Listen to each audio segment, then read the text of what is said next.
Hey guys, welcome back to the channel. This is part 1 of our story. If you like this what if story and want to see part 2, let me know in the comments below. Before we start, don't forget to like, subscribe, and share this video with your friends. Also, check the description for more great content and my playlist. Now, let's start. Tamaki couldn't remember the first time he'd noticed the ink on his skin, growing, spreading, flowing as if a ghost was tracing over his forearm with an invisible pen. As a child, he'd been worried that the lines were permanent until he went to sleep and woke up with clean skin, everything erased like nothing had been there in the first place. He also couldn't remember the first time someone explained to him what it all meant, that he had a soulmate. His parents were soulmates. Some of his friends had found theirs by using this strange phenomenon to their advantage, leaving clues and drawing directions on their arms and hands, taking pictures of the doodles and posting them online, asking for the internet's help to find soulmates across the world.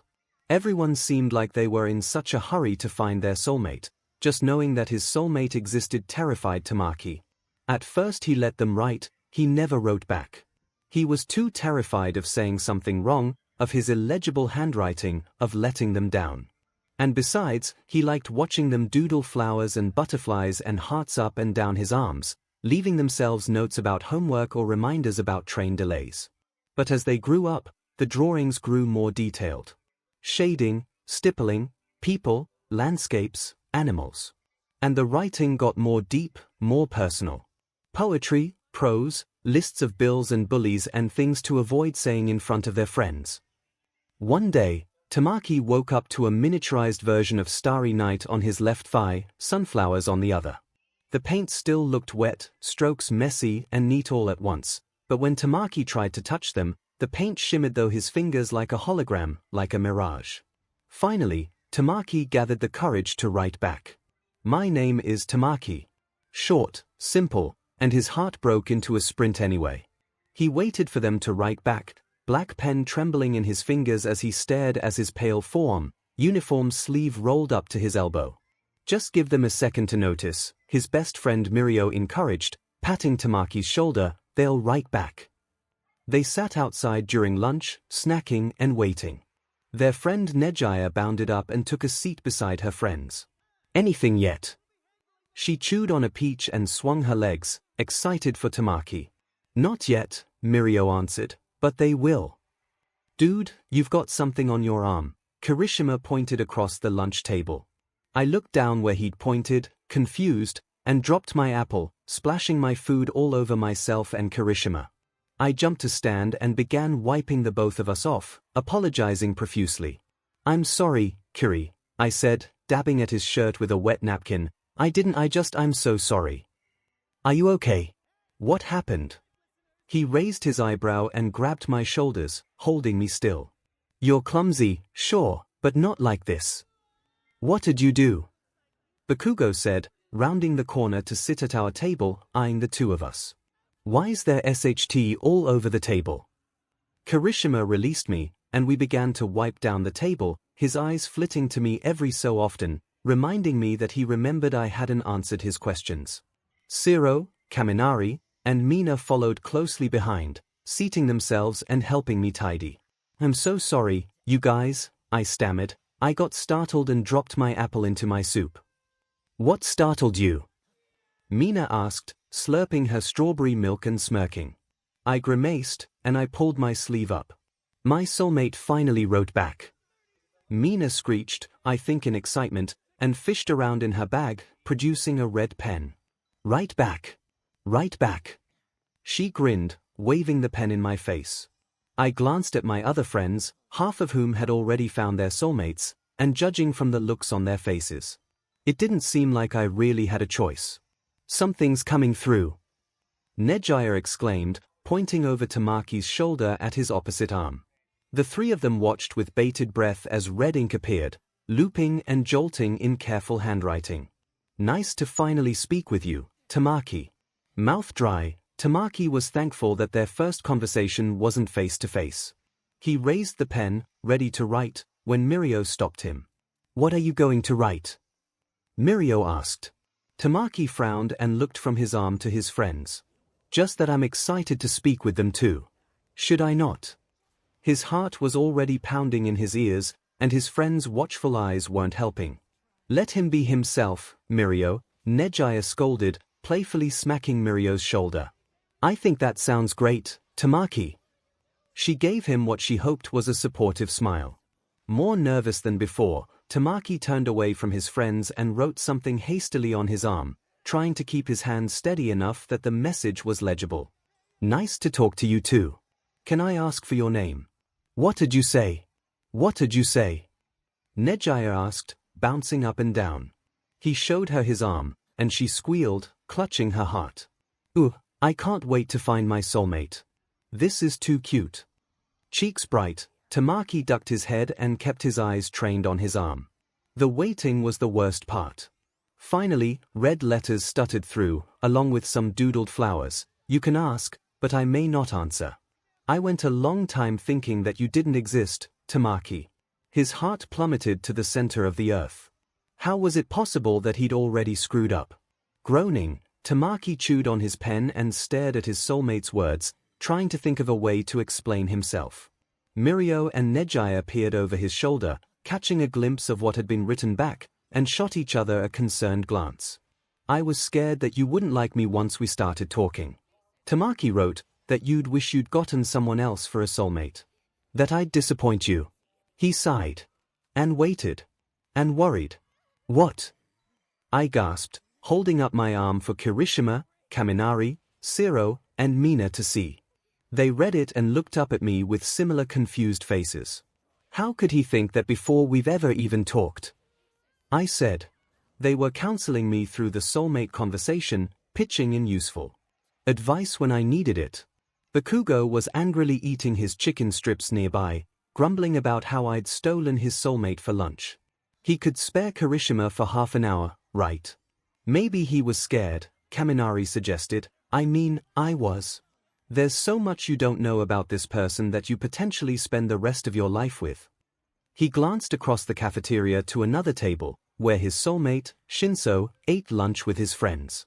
As if he could sense Kaminari's eyes on him, 𝐭 looked up and over at us, smirking when he caught his boyfriend's gaze. I nodded and tapped Mina's pen on my teeth. "You're right. I didn't think of that," I said. "I just thought everyone was excited about having a soulmate, and I was devastated when I didn't." I sighed and ran a frustrated hand through my hair before scribbling back a response. "Maybe we should meet for coffee and talk the whole thing through." My treat. I waited, chewing on Mina's pen cap. "Sorry," I grimaced, realizing what I'd done. "I owe you a new red pen." She shook her head and pointed at my arm, more excited than I'd seen her all day. "Okay. When and where?" "Oh my God," I said, covering my mouth. He said yes. My friends grinned at me from across the lunch table, and Kirishima said, "Looks like someone has a date with their soulmate." I couldn't help but fidget, picking at my sleeves and searching for non-existent lint on my breathes so that my hands would have something to do while I waited. Maybe I shouldn't have shown up an hour early for my first date with my soulmate. Yeah, probably not. Checking my phone for the 20th time, my hands went clammy when I realized that I only had 15 minutes left until he was supposed to arrive. "Tamaki!" I straightened my sweater and stopped myself from touching my hair. Mina, Zero, and Kaminari had spent all morning with me, helping me pick out the perfect outfit and getting my hair to do something normal. Drumming my fingers on the table, I glanced around the cafe again, wishing I hadn't ordered that extra shot of espresso in my latte. Jittery, I caved and fished around in my backpack for a pen. I rolled my dark sleeve up to my elbow and started to doodle flowers near my wrist, my go-to when I was nervous. When that failed to sate my anxiety, I took to watching the other patrons at the cafe, hastily sketching their faces on the inside of my forearm. One guy in particular caught my eye between sips of my latte. Dark, maybe blue, maybe black hair, long in the front and shorter in the back. His eyes were cast down, watching his wrist, with such deep concentration that I felt his admiration from across the cafe. I sketched him across the widest part of my arm, careful to get his hair and the shading from the sunlight streaming in through the window just right across his face. He sipped his iced coffee and rested his cheek in his palm, a small smile on his lips. His smile faded and brow furrowed as I scribbled, the picture clearing up the further in I went. The boy looked up from his arm, eyes wide and mouth pulled thin and tight as he peered around the cafe. I watched as he glanced down at his arm, looked up, checked his arm again, and peeked back up, gazing around the room for something. Or someone.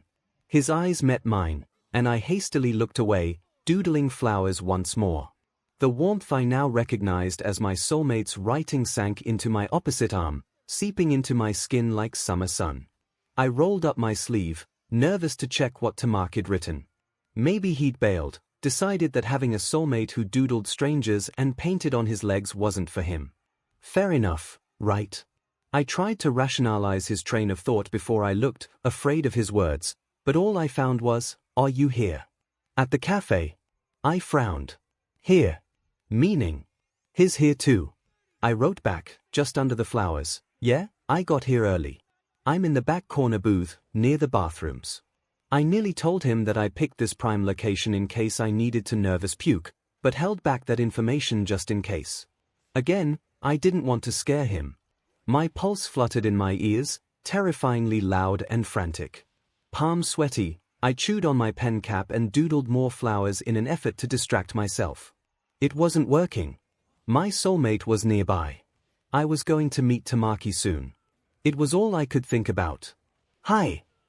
Tension steeled my every muscle, turning me to stone. Once I looked up, saw the face of my soulmate, met him. It was all over. There was no going back from this. There would only be before and after. I gasped for air through my stony lungs, and took the plunge. He stood before me in dark jeans, a soft cream sweater, and black sneakers. The boy I'd been doodling. My heart somehow found its way into my throat, pounding in my vocal cords and making it impossible to speak. How embarrassing. "I'm Tamaki," he said, his hands gripping and re-gripping his iced coffee. He vehemently avoided my eye contact, which was fine by me because I was still staring like an idiot. His hair was blue. A nice, rich indigo, now that I saw it up close. And his ears were pointed at the tips, just barely poking out of his hair.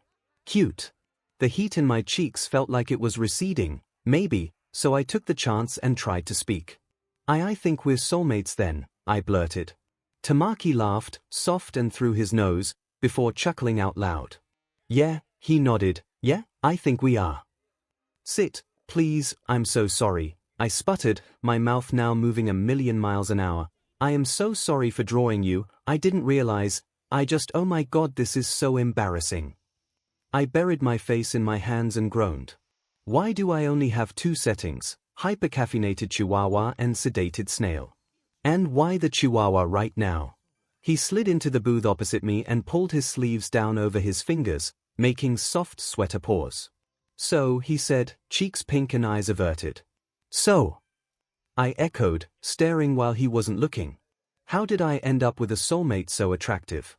"What's next?" He muttered, sipping his drink. I shrugged and took a long drink from my latte. "I guess the rest of our lives." I was young when I realized my dreams weren't my own. My parents sat me down after a particularly rough night and explained the whole thing. We lived in a world where soulmates were real, and until we found them, we saw our soulmates' memories in our dreams. It didn't make sense then, not for a while. Not until one of my friends found their soulmate and stopped talking to me entirely, too busy with their new soulmate for me. Not until my older sister found their soulmate and moved away and never came back. Not until my grandma passed away, and my grandpa passed away a few days later from heartbreak. Soulmates. My soulmate's dreams got worse, more frightening and reckless. Some nights he never slept, which meant I couldn't either. I was in middle school when my parents started me on teas, creams, pills, anything to make the dreams stop. If having a soulmate meant nightmares and sleepless nights, then I didn't want one.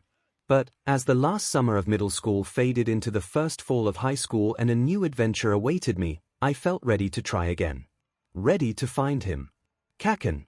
The answer was obvious. If I found him, then the dreams would stop. His name was one of the only things I had to go on, besides the fact that we spoke the same language and seemed to both live in Japan. And, unfortunately, my quirk wasn't something that could help me find him.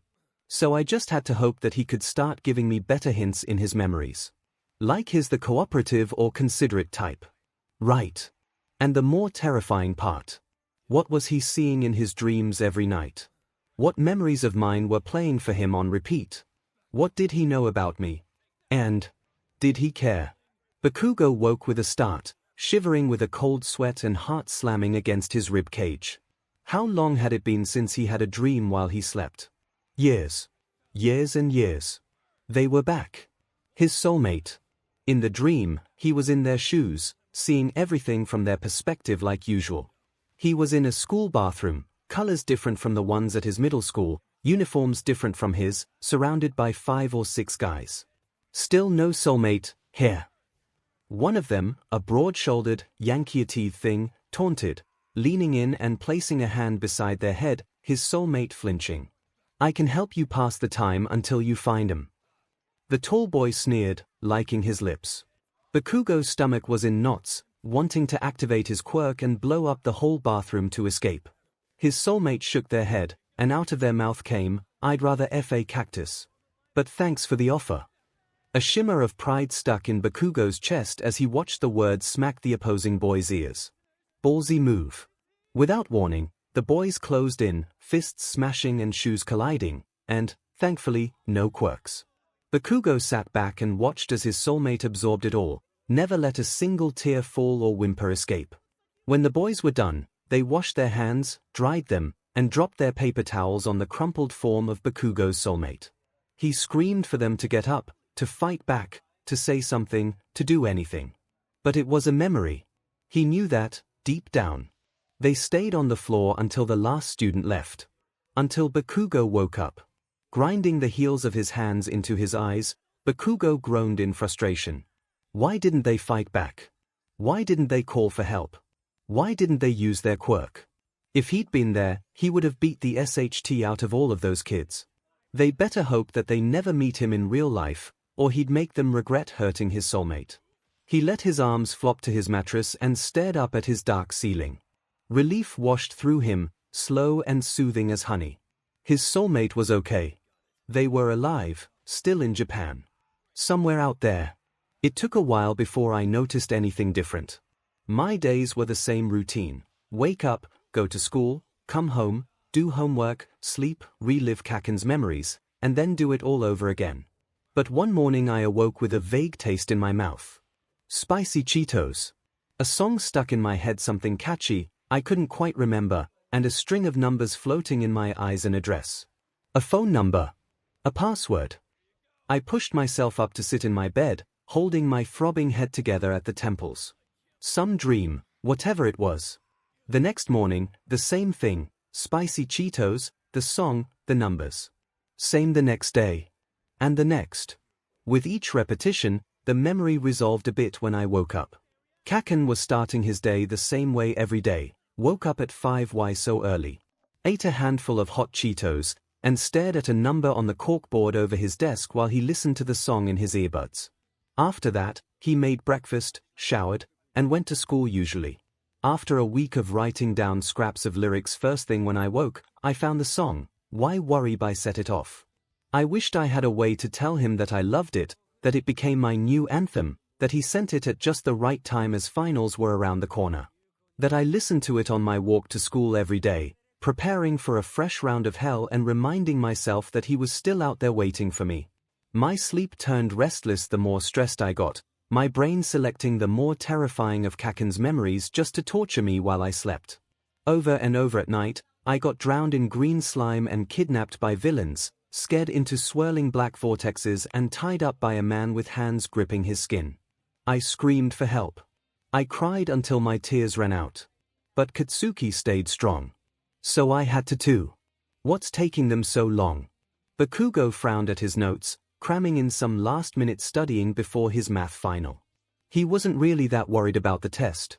But it had been a month since he started his plan, his new routine. You okay, man? Kirishima walked up to Bakugo's desk and rapped his knuckles on the surface. Grunting in response, Bakugo turned back to his notes, shaking himself loose from the thoughts about his soulmate. He needed to focus on school. They'd find him when the time was right. I'll take that as a no, Kirishima said, sliding into the empty desk in front of Bakugo's. He looked on as Bakugo read his notes, his finger lingering on the same equation for a minute. 5 minutes. 10 minutes. Dude, you're not actually studying. Shut up, shitty hair, Bakugo hissed, slamming his notebook shut and leaning back in his seat. He crossed his arms over his chest and closed his eyes, willing his brain to focus on the test. Pre-CALC. Any math at all. He hoped their finals were going fine. 𝐂𝐩𝐸𝐵 smirked. That's all you've got? A half-butted shut up.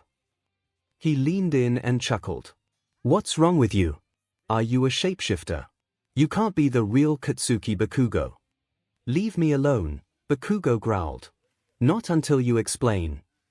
I said shut the FUP Kirishima, Bakugo shouted, standing and marching from the room, slamming the classroom door behind him.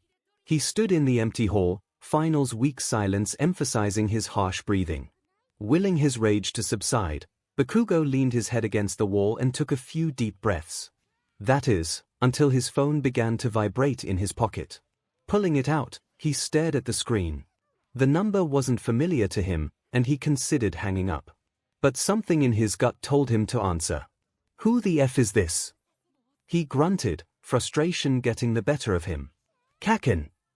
Bakugo's heart stuttered in his chest, tripping over its own beat. Only one person he knew called him that, and Midoriya was in the classroom, cramming for their test. This voice wasn't him. It had to be. Excuse me, are you Katsuki Bakugo? Turning, Bakugo let the phone fall from his ear as he found a DLVY person in front of him. They smiled and held out a box with a clipboard on top. Sign please, they said, holding out a pen. Without thought, or maybe just because he was still struggling to catch up, he signed for the package and thanked the DLVY guy. 𝐭𝐿. Are you still there? The voice said, faint from the phone at his side. Yeah, he grumbled, processing. A sigh came from the other end of his phone, and the voice said, I'm glad I finally found you. So you figured it out then? Bakugo managed, about Fing time. Hey, I'll start leaving you unclear clues in my dreams and you see how long it takes you to figure them out, they spat back. Maybe I should take my box back while I'm at it. Your box? Bakugo had forgotten all about the package under his arm. Want to open it? Without answering, Bakugo crouched down and put the box on the floor. He pulled his keys from his pocket and wedged his phone between his ear and his shoulder, selecting a serrated key to cut the tape on the box with.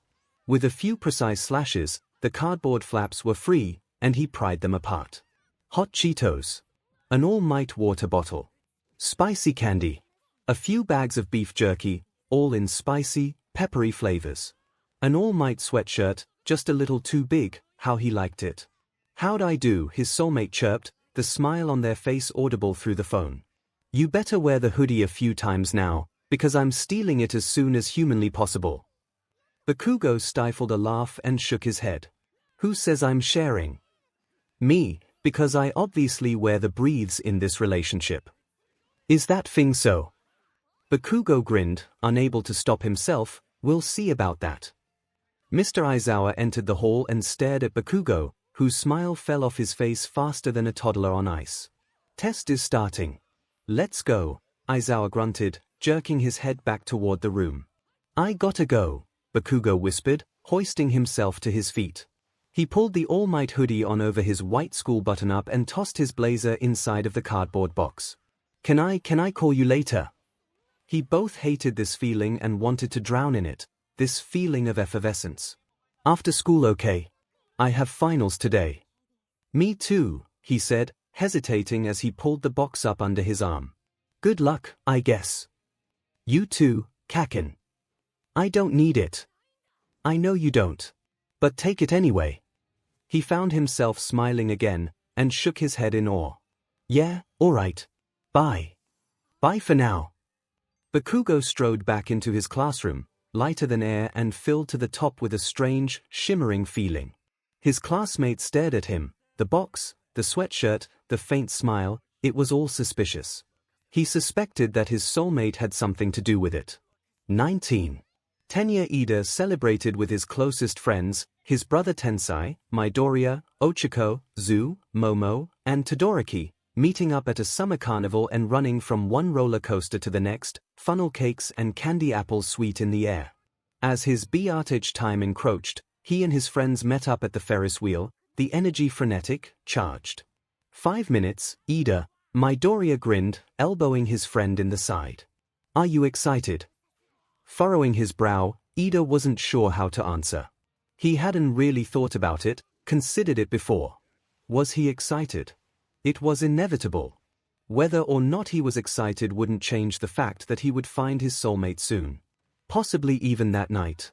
I am nervous, 𝐸𝐸 answered finally, weighing his vocabulary options. I'm not sure that excited quite fits.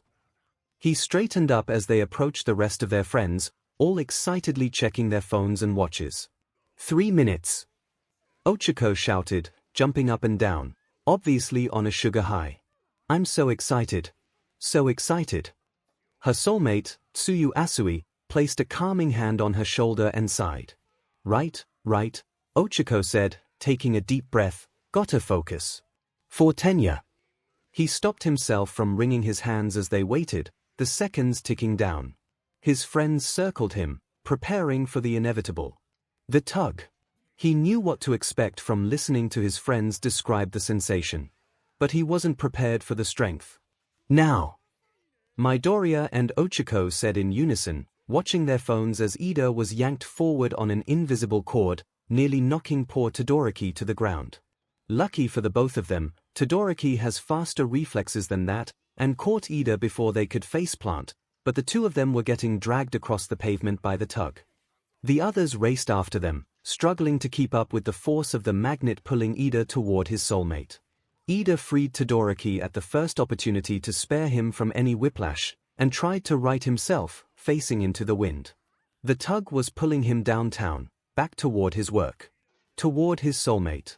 I paused on a street corner and took a deep breath, letting the nausea roll through me before continuing my patrol. Weird. With Tenya off doing God knows what for the night, I had to patrol the entirety of downtown with limited backup. I waved to a bystander who took a picture of me and continued on my route, stomach still in knots despite the smell of pizza and popcorn in the air. Right, the end of summer festival, I remembered. Maybe that's where Tenya is. I could picture him there, smile wide and brow unfurrowed, posture relaxed and jaw unclenched. In my mind's eye, he was happy. And he had 3 caramel apples in his hands. And an orange juice. Nausea persisting, I chuckled and continued down the block, checking alleys and stopping in stores to make sure everything was all right, even with the increased foot traffic from the festival. But my mind kept straying back to him. To Tenya. With a groan, I scolded myself for being so basic. I'd turned 19 a few months earlier, felt the tug, and it led me nowhere. To no one. And now I found myself pining over the first boy who was nice to me after high school. The worst part was that his family owned my hero agency. So he was pretty much off limits. A sound pulled me from my thoughts, like wind through trees, just as I exited a convenience store. I glanced around, quirk shifting under my skin, ready for action. I turned, hoping to get a better look, and something knocked me flat. Or someone. I hissed and pushed myself up to sitting. Are you all right? I asked, rubbing my head where it had hit the sidewalk. Definitely going to bruise. I should be asking you that, said a familiar voice. My stomach churned, and I looked up, meeting the gaze of none other than Tenya 𝐸𝐸. I didn't expect to see you here, he confessed. Maybe I was imagining it, but his cheeks seemed bright, despite the setting sun. Same, I gasped, cheeks flushing with his proximity. Can we get up now? Right, yes, he nodded, levering himself away from me before helping me to my feet. The world spun dangerously as I straightened up, and Tenya held me steady. Did you hit your head? Are you injured? His dark eyes traced over my body, over my costume, concern creasing his brow. A small crowd of people jogged up behind him, and I managed a nod. I hit the sidewalk when you crashed into me, I said. Are you nauseous? That's one of the common concussion signs, he asked, still holding onto my shoulders. I opened my mouth to answer, and faltered. Actually, no, I said, squinting at the people slowly surrounding us, staring. I was earlier, but I'm not any more. Ida. A green-haired boy said, leaning in close. You're glowing. We jumped apart, and sure enough, Tenya was glowing like he'd drank a bunch of glow sticks. But then again. So was I, Tenya? I asked, looking from my glowing palms up to his face and back. What's going on? He tried and failed to stifle a smile, and stepped in close, my breath catching in my throat. It's my 19th birthday. Happy birthday. I whispered, his face much too close for comfort. Still doesn't explain why we're glowing. Tenya chuckled, his cheeks darkening. I'm certain it's because we're soulmates. Oh. Right. Okay. Holy SHT. What? Before high school, Kaminari never went anywhere without a sweatshirt. It was his thing, what he was known for. Winter, summer, indoors, outdoors, rain or shine. Denki Kaminari always had a sweatshirt on. Because he was freezing. His stupid soulmate had to be awfully far away for him to be that cold all the time. It drove him crazy, wondering. The only thing that usually got his mind off of the bone-deep chill was playing video games, immersing himself in an entirely different world and staying there for as long as possible. He liked slaying dragons, fighting zombies, shooting bad guys. Anything to take his mind off of the cold. Plus, his best friend was online, playing from the States. Together they played Call of Duty, teaming up and slaying noobs with reckless abandon. He got them into Dragon's Dogma, creating pawns and the complicated class system. Sometimes they raced fancy cars or hunted predators, but usually they played separate games and just talked through their headsets. One night, they sent Kaminari their phone number, and they began texting. Kaminari stopped being reliable when high school started. He'd gotten into a fancy hero high school called UA, which he explained to his friend over text, and apologized in advance for his spotty texting. But he didn't know how bad it would be once class started. Once he started getting warmer. I checked my phone for what felt like the 100th time that morning. Still no response from Kaminari. He was infuriating. Stowing my phone in my backpack, I turned back to my notes and Mr. Aizawa's lecture on attendance, something about how it reflected on the school and how it looked to potential employers. My eyes kept drifting across the room to settle on Kaminari, noticing that he wasn't taking notes. Just daydreaming. One of the times, he was staring back at me, so I pantomimed note-taking with my pen and gestured for him to focus. He smiled and shook his head, planting his cheek in his palm and facing Mr. Aizawa. So annoying. How was he going to graduate if he didn't pay attention? I mean, obviously he didn't pay attention, otherwise he'd have noticed that he wasn't as cold as usual.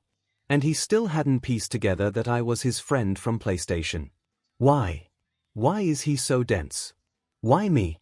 That's a rhetorical question. Of course I know why. Because I love Denki Kaminari. And he's my soulmate. The idiot. Kaminari. He slowed, letting me catch up. School had just let out, students filing out into the cherry blossom air. His smile strengthened as I approached, and he said, "Hey, thanks for the nudge in class. This morning. I was up late playing video games again." "I know." "No worries," I said, elbowing him as we walked toward the train station. "I've got your back." The heat was so uncomfortable that I had to pause and take off my blazer. If my hair was longer, I'd put it up. I stepped away from him, just a bit to ease off the heat. How was he still not noticing? "You okay?" He squinted at my face. "You look flushed. You're not getting a fever, right? It's only the second week of school." Kaminari's hand drifted up to check my forehead, and I twisted out of the way. "Kaminari," I gasped, taking a wide, defensive stance on the sidewalk, "do you seriously not see it?" He stopped walking, standing just across from me. "See what? How cold are you right now?" I said, crossing my arms over my chest. I had to walk him through this, obviously. Kaminari seemed to consider it, pursing his lips and looking at his hands. "I guess kinda warm, actually," he said, his eyes widening as the realization crept through his sluggish brain. "Wait, do you think my soulmate is nearby?" "And now?" I said, stepping closer. "Wait. How about now?" I muttered, nearly chest to chest with him. The heat was unbearable. I wanted to strp right there on the sidewalk, But even that felt like it wouldn't be sufficient, plus inappropriate to boot. I don't. Kaminari gasped, his breathing ragged and cheeks bright as I leaned in, glancing from his lips to his eyes. When did you dash? Poor thing. Maybe I should have taken it easier on him. A few months ago, I whispered, you texted and said you felt warmer when you went to the video game store. The same one I worked at. But he stammered, but we didn't know each other months ago. Kaminari's mouth opened like he had more to say, but thought better of it. I traced a finger across his exposed collarbone perking out from his button-up, shiny with sweat. I think we've known each other for years, Denki Kaminari, I whispered, catching his gaze once more with a smirk. We've been playing Dragon's Dogma since middle school, after all.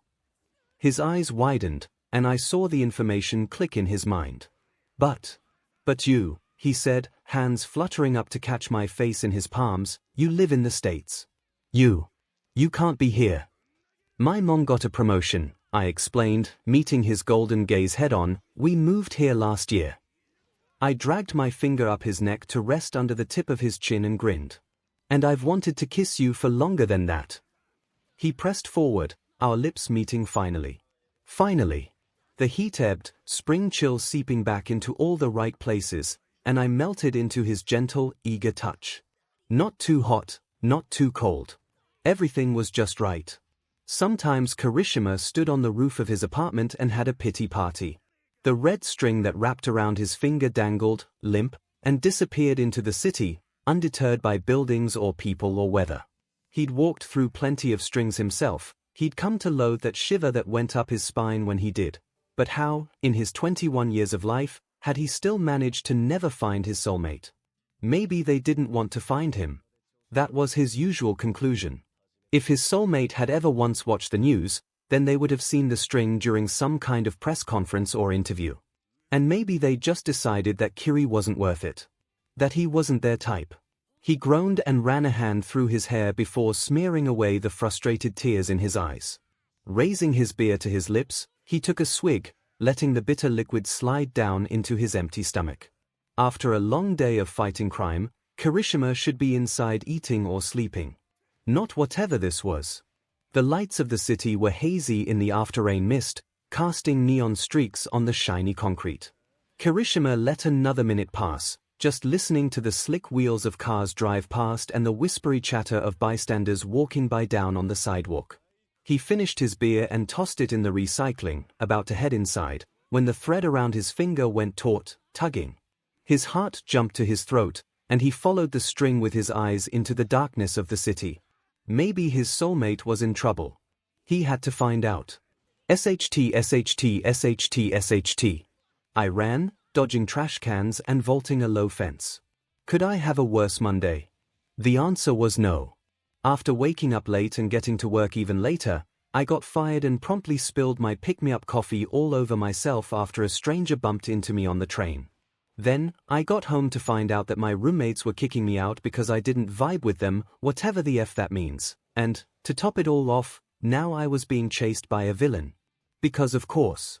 The damp air tore at my lungs as I kept going, thankful that I'd been putting that gym membership to use lately.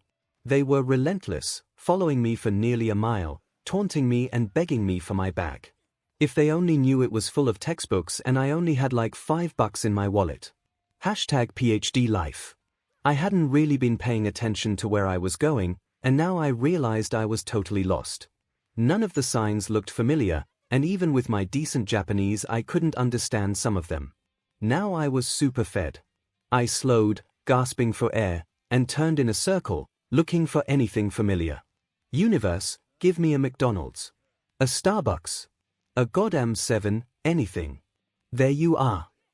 The villain launched themselves at me from the shadows of the alley, claws shining in the streetlights. Hand over the bag. Don't you know how much textbooks cost? I screamed, bolting up the empty street. These are worth like a month's rent, buddy. I'm not handing them over. The street tilted under my feet, nausea and vomit swirling in my stomach. When was the last time I ate? Not today. The retort never came. I slowed to a stop and turned, only to find someone fighting with the villain, the mist and streetlights emphasizing their vibrant red hair. Hey wait, I said, stumbling back toward them, energy waning, be careful. And then I'm pretty sure I passed out. Hey! Hey! Are you okay? I groaned, stomach full of bees. Bath? I said. Here. Got a bath, I reiterated, managing to peel my eyes open just in time to dodge my savior and toss my cookies all over the sidewalk. I wiped my mouth with my shirt sleeve before looking around, finding my hero knelt next to me. His brows were furrowed, and his red hair was down around his shoulders, but I felt like I knew that face. I activated my quirk, racking my photographic memory catalog. You're Red Riot, I gasped, his face matching up to a memory I had of a newspaper headline from a few weeks ago, my vision sliding back into focus. He smiled, pointed teeth blinding white. Yeah, that's me, he chuckled, averting his gaze. He seemed nervous, running his hand through his hair. Why were you here? I mean, thank you, but you don't seem like you were on duty, I said, eyeing his sweats. I don't even know why they were chasing me. All I've got is textbooks and school stuff. School stuff. He tilted his head, settling to sit more comfortably on the sidewalk. He avoided my other questions, but I noticed. I nodded and looked around, noticing the villain tied up nearby. I'm getting my PhD at the university nearby. Had a terrible day when this guy jumped me coming out of a ramen place near my old apartment, I explained. Then it dawned on me. My backpack. Right here, Red Riot said calmly, sliding it out from behind him. Everything seems intact. Thank Fing God, I whispered, clutching my heart. Sorry, I added afterward, cheeks heating, I kind of have a potty mouth. He smiled and shook his head. No worries. Reminds me of my friend, he said, leaning back on his hands. And to answer your question, I wasn't on duty. He seemed to be thinking about how to word something, looking out over the empty street as the police sirens began to bounce off of the buildings. My string told me that my soulmate was in danger, he finally said, watching my face. I hadn't heard of a heartstring doing that, and told him as much before asking, did you save them? You tell me, he grinned, holding up his hand. The string around his finger was bright as his hair, scarlet even in the dark. I followed it with my eyes, confirming that it connected to my own finger. I must have gasped, because he chuckled. My name is Kirishima. 𝐒𝐻ERO Let's talk more after the police are done, here. He helped me to my feet, and I couldn't take my eyes off of him. My hero. And my soulmate. Red Riot. And 𝐒𝐻ERO. So. Maybe this wasn't the worst Monday ever. You've got to be kidding me. I hissed as sharp pain tore through my side, arcing from my hip to my rib cage.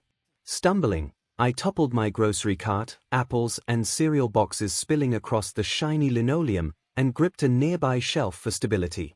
Having a hero for a soulmate had its downsides. And this was definitely one of them. Someone rushed over while my vision blurred, the pain rattling my teeth. I waved them off, trying to breathe until the adrenaline kicked in, and showed them my side. Inky flowers were blossoming across my skin as I sat there, as he bled out.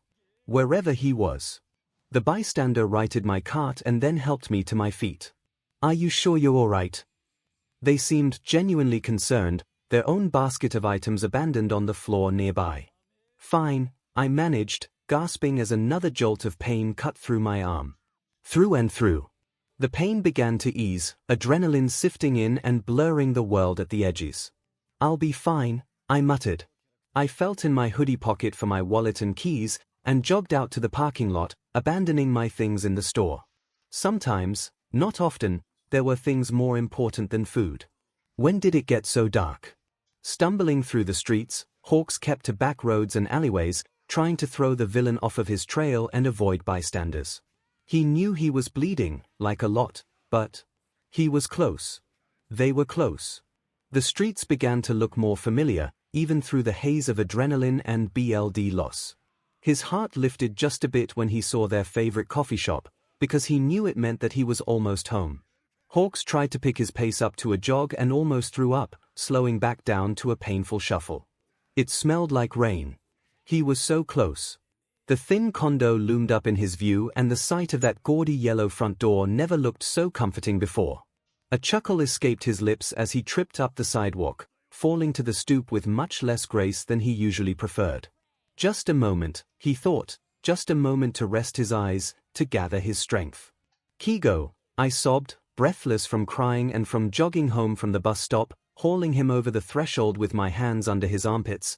If you Fing die in my house, I will bring you back to life just to kill you myself, I swear to God. He left a trail of smeary blood as I dragged him across the hardwood, nearly black in the darkness. I managed to get him to the first-floor bathroom and leaned him against the tub while I turned on the water, forcing it as hot as it would go. Hopping over his legs, I sprinted back out and into the kitchen, rummaging under the sink for the fancy first aid kit. When I got back to the bathroom, he was still there, which forced a laugh sob out from my chest. Had I expected him to disappear in the 30 seconds I was gone? Kneeling beside him, I got to work cutting off his shirt so I could assess his injuries. Just like I'd felt, Hawks had a weirdly shaped wound in his arm, the through and through, and that long cut along his side. I called up my quirk, my fingers shimmering silver, and worked my hands into his soft, tangled hair, ensuring that every finger touched his scalp. With a deep exhale, I watched his well-bred breathing relax, the tension slip from his shoulders, the creases in his face disappear. He was out. I stood, washing my hands as thoroughly as possible before doing anything drastic. With a hot washcloth, I wiped away the excess blood from both wounds and some from his feathers. He tensed when I stitched up both sides of the through and through, and nearly woke when I began tending to his side. I paused only briefly to turn off the bath water, unsure if I would even need it now, before turning back to his injury. My only choices were to somehow cauterize the gash or stitch it up, and since I couldn't think of a way to cauterize the thing with what I had, I went with good old stitches again. I sterilized the needle again with an alcohol wipe before starting to sew up the wound. Finally waking 𝐒𝐻𝐽 from my temporary tranquilizer. "What the F are you doing?" he hissed at me, eyes slitted. I shook my head, not daring to look away from the injury. "Fixing you, what does it look like?" I hiccuped, not realizing I had been crying. He winced as I shoved the needle back in, and I whispered, "Sorry." "I'm sorry," he mumbled, letting his head fall back against the wall. "I shouldn't have come here. I hate to be a burden." "You're an idiot, not a burden."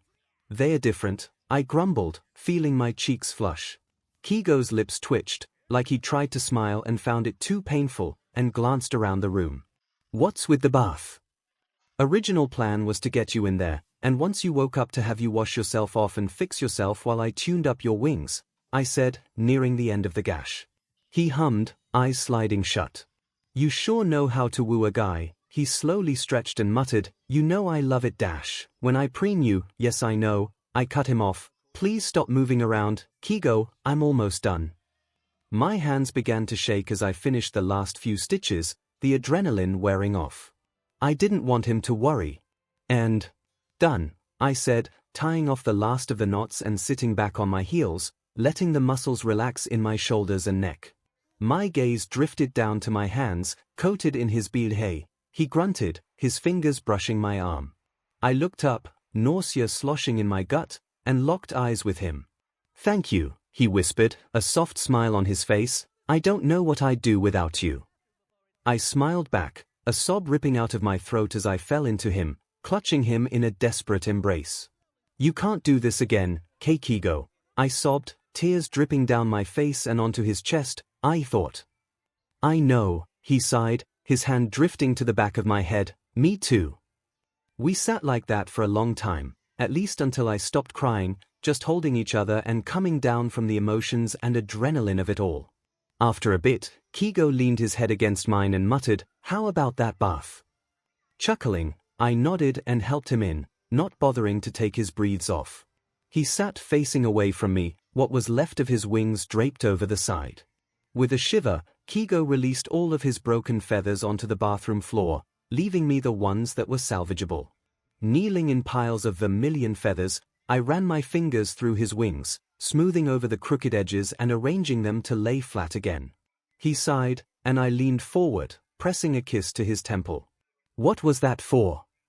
Buttering you up before I break the news that you have to go grocery shopping. No way. No deal. Yes way, you tried to die while I was picking out cereal, so you owe me. I owe you. For dying. For saving your life. Right. Fine.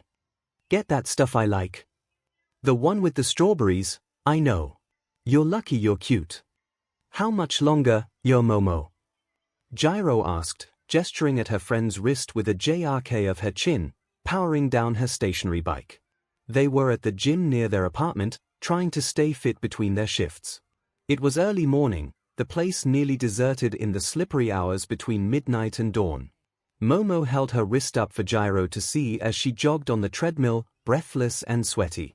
00:003:12:14:15 Gyro nodded and wiped off her forehead with the back of her hand.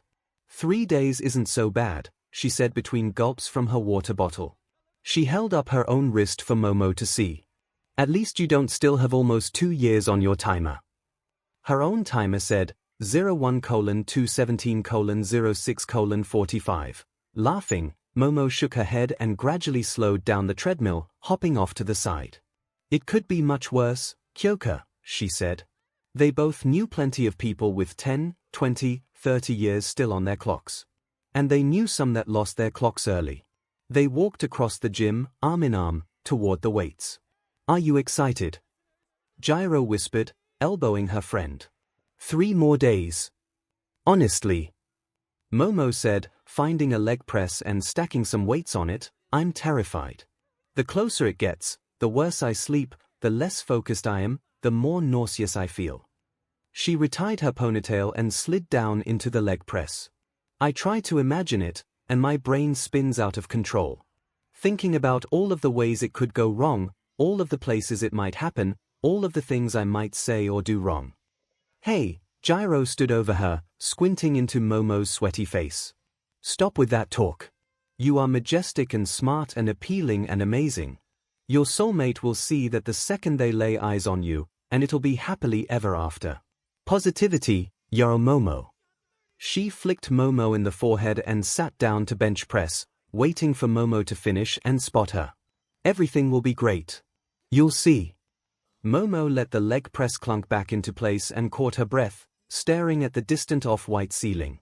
A balloon was trapped up in the crisscrossing metal rafters, "Feel better soon" printed in cheery font across its shiny surface. Everything will be better soon. Positivity, yo Momo. A fin course. I grumbled and groaned the whole way to work, my pissy mood getting the better of me. Children ran for cover. Bystanders quaked in their fancy clothes on their way to their fancy jobs. F them. F them all. Why today? Why? Despite my detailed explanation and multiple attempts at bribery, my boss would not give me the day off to meet my soulmate. So, as fate and my evil boss would have it, my soulmate would just have to find me at my place of employment. Large triple caramel latte, no foam, extra WHP, extra chocolate syrup. And sprinkles. I yelled, already turning away from the pickup counter to start on the next drink. There was no time for niceties, plus I was still not in the mood. We'd had someone call out sick, so we were at a significant disadvantage during the lunch rush. And on top of it all, someone had spilled their coffee all over me when they went to pick it up, only the second drink I'd made that day, and diamond near perfect, so now my shoes were soaked and my jeans were coffee-stained. Perfect soulmate meeting outfit, destroyed. An elbow dug into my ribcage as I foamed some milk, and I hissed, ready to curse out whoever was on the other end of the appendage, only to find my best friend passing me an empty cup from the register. What's with the bandage, nerd? Sakura asked, jerking her chin at my wrist during a brief lull in her line. Her Barbie pink hair was pulled back into 2 boxer braids over her shoulders. Today's the day, I grumbled back, but I can't get distracted. Boss wouldn't give me the day off. Once the milk was frothed to the customer's specifications, I laid it into the espresso and syrup base, drawing a swan on top and clicking the lid on tight. Medium vanilla latte, not too hot. Sakura studied me as I busied myself with the next drink, and I let her. There was no point in getting worked up with Sakura. She had known me for too long to put up with my bullshit. Couldn't you just go on lunch when you're supposed to meet them? She asked, crouching under the counter to sip from her water bottle and hide from customers. I shrugged and stirred lemonade into sparkling water, drizzling raspberry syrup and cream over the top. Raspberry lemon Italian soda. I yelled and crouched beside Sakura. Who says he'd even let me go then? She squinted at me and sighed. You know what? You're lucky we're best friends, Sakura muttered. She patted my head, pulled out her phone, and said, I'm going to call in a favor and get Fuyu in here to help cover. But I'd better get maid of honor privileges at your wedding. Deal? Sure, I stammered, sipping from her water bottle to relieve my suddenly parched mouth. Heart thrumming against my lungs, I peeled away my bandage to see my wrist. 0:000:00:00:18:47, holy F, I screeched, launching to my feet and terrifying the customers waiting in line. It might be too late for Fuyu, Sakura, I said, moving my wrist at her and forcing her to her feet. Fuck, she muttered, glancing from my wrist to her phone and back. You know what? Go ask him. If that D-wad says no, then just quit. My frantic thoughts spun to a stop. Quit? Dude, you've wanted to quit for months, she reminded me. This could be the best reason to finally do it. Plus you know that he's not allowed to stop you from meeting your soulmate. It's illegal and junk. Sakura's fingers flew across her phone and she held up an impatient finger to a customer who kept trying to interrupt us at the register. Threaten to sue him or something if he doesn't let you go. I nodded, brain struggling to catch up. Sakura wasn't wrong. I had been talking about quitting for months. But I didn't have a new job lined up. How would I pay for rent? How would I be able to keep my phone? My dog. Go! She screamed at me, pushing me toward the back room. Go find that soulmate. Tearing off my apron, for what I hoped was the last time, I chucked it onto the only chair in the break room and barreled toward the boss's office. Here goes nothing. Momo shifted her reusable bag from one hand to the other, taking a deep breath. She loved running errands, which she knew was a little weird. But she loved the monotony, the organization, the freedom of choice. For so long growing up, she never got to choose anything for herself. Her favorite coffee shop cleared the edge of the nearest market stall, and a smile worked up through Momo's brain fog. She wove through the throng of people, thankful that even if she had been recognized that no one was giving her trouble on her day off. Breezing in and out without issue, she nibbled on her brownie and sipped her iced coffee, looking for a place to sit and enjoy the sunshine. An empty bench across the plaza sat in a perfect beam of sunlight, and Momo beelined for it. Just as she approached, her drink beading condensation in the heat, another person meandered over and sat on her perfect bench, slumping over with an audible groan. Momo slowed, eyeing the stranger on her bench, and decided to make peace with it. She closed the short distance and sat down beside the stranger, wedging her bag between her feet. The stranger sniffled, a sob sounding out between their hands covering their face. Momo couldn't help but feel her heart tug, and broke her brownie in half. Are you okay? She asked softly, holding out half of her treat to the stranger. Are you okay? I startled and looked around, not even aware that there was someone seated beside me, nevertheless that it was an appealing woman about my age. Her jet black hair was up in a ponytail, highlighting her dark eyes and lashes, soft shoulders, and ruffled yellow sundress. In her offhand was a coffee cup from my cafe, my previous place of employment. Reminding myself that she asked me a question, I nodded and wiped my tears from my cheeks. Yeah, sorry, I apologized, I just quit my job and I'm just freaking out a little. The appealing stranger pressed half of a brownie, my favorite food item from the cafe, into my hands. Why did you quit, if you don't mind my asking? I bit off a huge chunk of brownie and let its perfection ease my tension, melting away my anger and frustration. My boss was being a PP. I mean, he has been for months.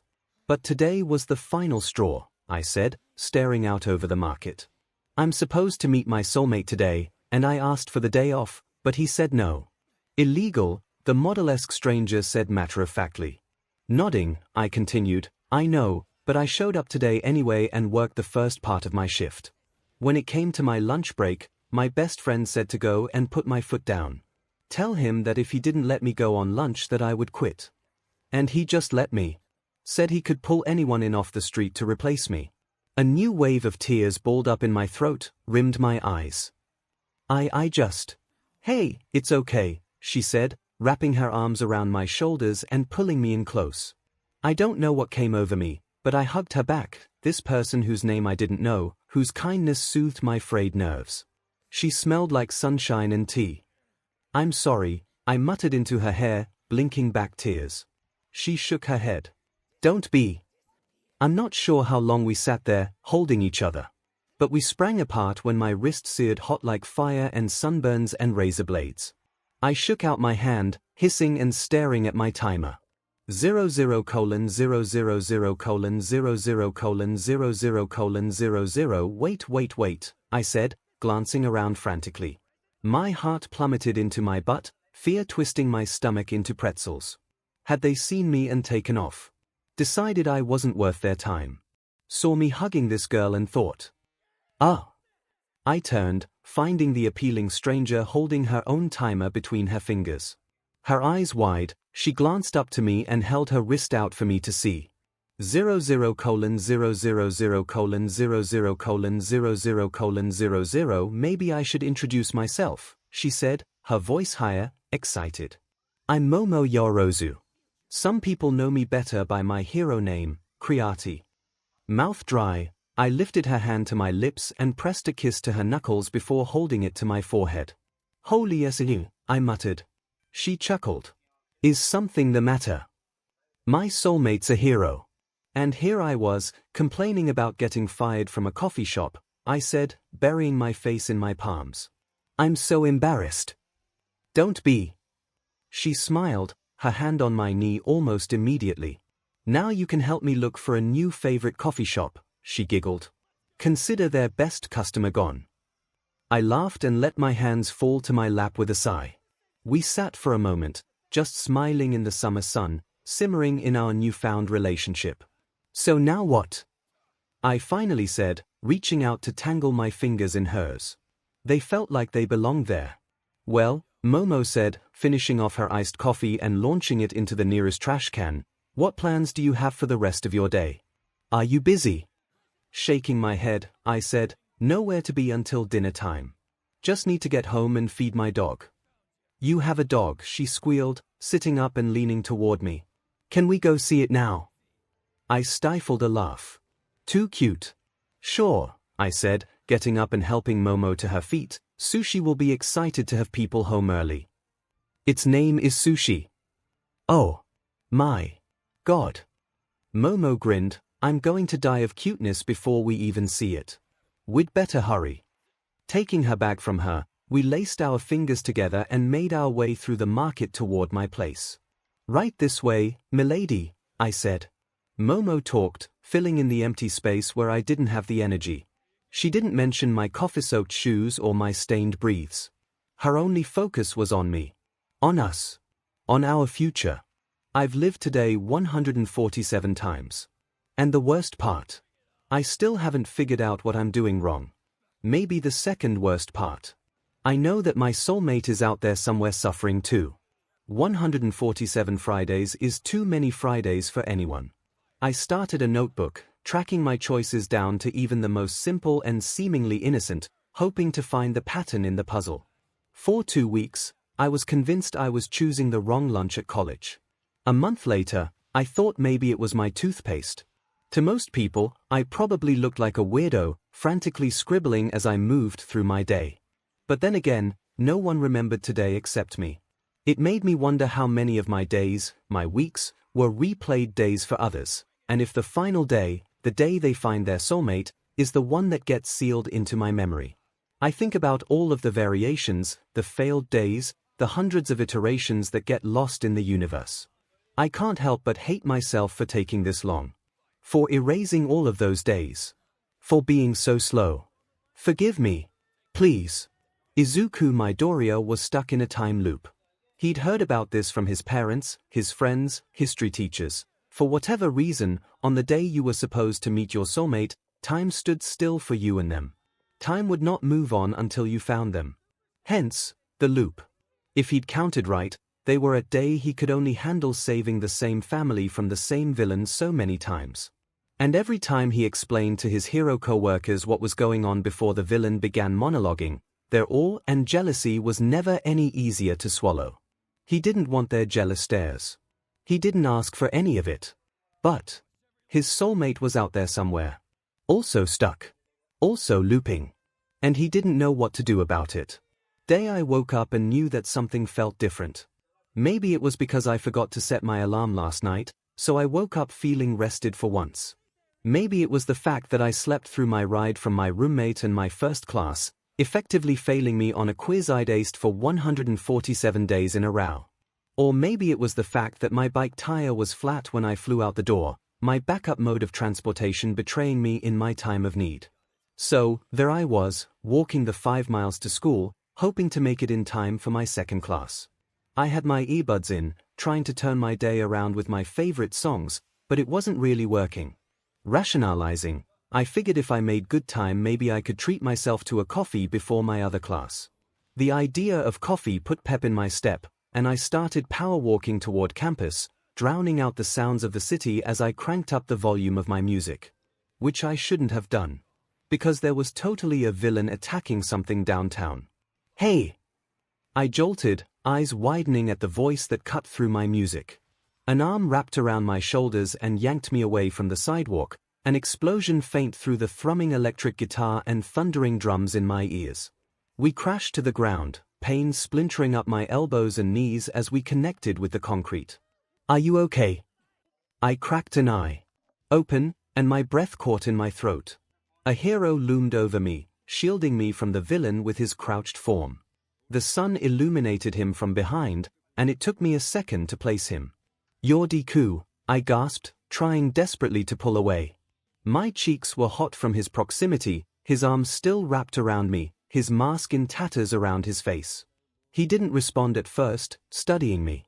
"You didn't answer me," he finally responded. "Are you okay?" "Fine, I think," I answered slowly, taking stock of my limbs and attachments as I sat up. "What's going on?" I didn't know there was going to be a villain attack today. Deku opened his mouth to respond, a strange look crossing his face, just as another explosion went off behind us, throwing him into me again. We skidded across the sidewalk, the force of the blast pushing me back first into the brick face of a storefront. He threw out a hand, bracing himself against the wall before we crashed together. I coughed, gasping for air through the pain reverberating through my ribs. "F today," I rasped. "I want a do-over." It dawned on me too late that I would get one, too. Double F, fut. Glancing up, I caught Deku slapping a hand over his mouth, stifling a laugh. "It's rude to laugh at people in pain, Mr. Hero," I frowned, wincing as I adjusted my position. "Sorry, He paused, pulling the remnants of his mask away from his face and hanging his head, the sun glinting off of his emerald green curls. "You're an anomaly, I guess." When I raised my eyebrow at him, he elaborated, "I don't think it can hurt to tell you, because you probably won't remember. But I've lived today 147 times before this instance. And I've never met you before today. I'm waiting for my soulmate." My heart either stopped or was squeezing too fast for me to detect anymore. Had I heard him right? How many times? He was standing now, squinting into the distance and shielding his eyes with his hand. "What? How many times have you practiced today?" I egged. "Today makes 148. Holy sht holy shit." Things seemed to have calmed down, he muttered, mostly to himself. "Can I take you somewhere? Do you go to school near here?" Deku nodded toward my backpack. Pain shivered through my chest as I leaned forward to stand. "Maybe the hospital," I said, chuckling. I think that second explosion may have broken some ribs. And I might be hallucinating. Hallucinating. Deku swept toward me, his arms making quick time scooping me up before he launched into the air. I clutched his shoulders for dear life, swallowing back the scream building in my throat.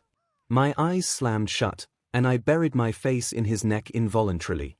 "Today is day 148 for me too," I whispered, hoping the wind would carry my words away. "I overslept, missed my ride and the quiz I've aced for 147 days in a row, tried to bike to campus, only to find the tire flat, and started walking.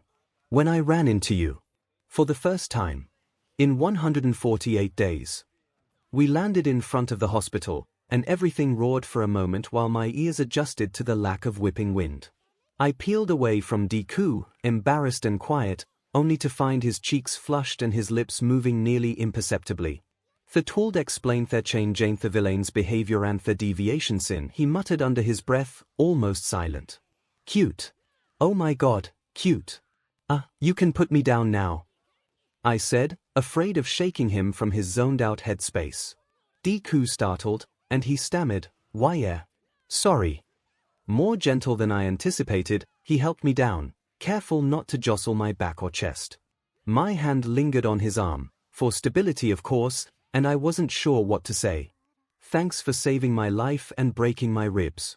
See ya later, possible soulmate. I guess we wouldn't really know the truth until we woke up. He started, hesitating, do you want me to stay? I've been injured a lot in my day. They know me on a first-name basis here. I chuckled, despite my better judgment, pain radiating up my spine. With a wheeze, I shook my head and waved him off. I'll be fine, I groaned, but thanks for the offer, Deku. He grinned and fished around in his pockets, producing the fanciest, newest phone that I wasn't even sure had been publicly released yet. Should we exchange numbers? Hesitating, I stared at the outstretched gadget and chewed my lip. I thought back to my notebook of data, my gut feeling this morning. Maybe, just maybe this was it. Maybe Deku was it. Yeah, okay, I nodded, taking his phone and putting in my information. Text me later so I have your number. Already done. He smiled, his thumbs flying over his screen at speeds that terrified me a little. His gaze fell on me, and a shiver of excitement crept over me. I hope you feel better. Me too, I answered, and immediately regretted it. What did that even mean? I also hope I feel better. Or I hope he feels better too. Oh my god, I'm an idiot. I buried my face in my hands and sighed. I'm going in now. Sorry. And thank you. His chuckle followed me inside through the sliding doors, and just as they slid shut, he yelled, see you tomorrow. The doctors told me I cracked 5 ribs. But I also woke up the next day with a smile on my face, excited. Because it was finally Saturday. And I had a date with destiny. His name is Izuku Midoriya. You guys are old enough to know this already, Mr. Aizawa groaned from his hunched-over spot at the front of the class. But it's a countrywide, mandated lecture, so get comfortable while I talk about soulmates. Again. Most of the class groaned, and the rest hunkered down in their desks, preparing for an hour-long nap. They'd heard the lecture every year since middle school. The numbers on their wrists were steps, and they were either counting up or down. If your counter was counting down, it meant you had yet to meet your soulmate, and that when your counter hit 0, they'd be there. If your counter was counting up, it meant you'd already met your soulmate. You must have missed them, or been in a busy place, maybe you weren't paying enough attention, or you'd had a bad day. But either way, someone out there in the world had the same number on their wrist. And they'd missed you too. Ochako Uraraka leaned her cheek into her palm, prepared for a snooze fest of a class. Mr. Aizawa rubbed his eyes and started with the history of soulmates, the most boring part of the lecture. She'd heard it all a million times before, and besides, the pressure from her parents to have the perfect soulmate was immense. But she didn't really have any control over a complete stranger, now, did she? Swinging her legs under her desk, she stared at her right wrist. At the bold, blocky numbers that had accompanied her since BH, inching ever closer to her fated encounter. 8,401. I stared at the number on my wrist, distracting myself from cleaning the back counter for the 4,000th time that night out of sheer boredom. Only a little over 8,000 steps to go. Not that bad, right? I can survive another 8,000 steps. That's only like 2 days. Maybe less. Holy SHT 2 days. I need to get a haircut. My phone vibrated in my pocket, yanking me from my spiraling thoughts about my soulmate. Glancing around the store, double-checking that my manager was still in the back room and that we didn't have any customers, I slipped my phone out of my pocket and turned my back to the front door to read the text. A picture of my best friend and a hot stranger looking cozy and cute landed in my inbox, the text accompanying it sending a shiver of jealousy through my bones. Guess who found their soulmate today?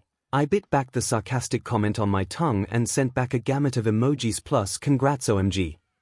F me, I muttered, slumping over the front counter and gripping my ancient phone so hard I worried I would break it. Better than throwing it across the store, like I really wanted to. My gritted teeth broke through my lip, BLD welling in my mouth and down my chin. Double F me, I hissed, grabbing a paper towel and cleaning myself up. I'm a mess. Tossing the nasty paper towel in the trash, I took a lap of the store to try and clear my mind, fixing wayward shirts on hangers and refolding a few pairs of jeans in the wall of denim. Eventually I got stuck fixing all of the show boxes in the back near the fitting rooms. Customers were dickbags when it came to the shoes. Humming along with the 90s pop of the store soundtrack, I crossed my legs and let the monotonous task pull me away from the dark, twisty thoughts that wrapped around my brain. Everything would be fine. My soulmate was probably amazing. They wouldn't mind that my haircut was long overdue, that my phone was a hand-me-down, or that I worked after school to help my folks with the bills and likely wouldn't have a ton of time for them. Right. We're going shopping today, all of us girls, Mina insisted, standing at Uraraka's desk after school one day. Yo Momo, Gyro, Zu, and Toru stood close by. Raising an eyebrow at Mina, Uraraka finished putting away her school supplies and shook her head. Mina, I can't. You're supposed to meet your soulmate today, girl. Mina shouted, slamming her hands on Uraraka's desk. I won't take no for an answer. Our treat. Surprised at her outburst, Uraraka looked at her other friends. Seriously, you guys, her voice wavered, tears stalling at the edge. No one had ever done anything like that for her before. Zu placed a careful hand on Uraraka's and nodded. We know you're nervous. So we thought we'd go with you in case you need emotional support, she said, a tiny ribbit sneaking out at the very end. You guys are the best, Uraraka smiled, clearing her throat of tears. Let's go. Mina crowed, throwing a fist in the air. Retail therapy, here we come. We'd had $200 in sales the whole day. I'd done $90 of that myself in one transaction. What a thing nightmare. I begged my manager to let me go home, but no. They wanted to sit in the back and beach with their bestie, the manager at the next closest store 2 towns over. So I sat on the sales floor by myself, literally sat and counted the tiles on the ceiling. I'd waxed every fixture in the place, refolded every pair of denim on the floor, dusted every shelf, and even gone through the binders in the back counter and cleaned out all of the old 𝐒𝐻𝑇. And I still had 4 hours of my shift left. Finally, the doors chimed, and I heard laughter. I shot up, my eyes barely clearing the countertop to peer out between the racks. A group of girls wandered in, probably my age, in familiar uniforms, gripping boba tea and icy drinks in their hands. I couldn't place the school off the top of my head, but I knew it was nearby. Afternoon, ladies. I grinned, hopping to my feet and booking it over to them, putting on my best retail voice. How's it going? Good. Piped up the one closest to me, a girl with jet black hair slicked back in a ponytail. Yourself? Bored out of my mind, to be completely honest, I answered, playing with my name tag. A few of them laughed, which was nice. Can I help you guys find anything?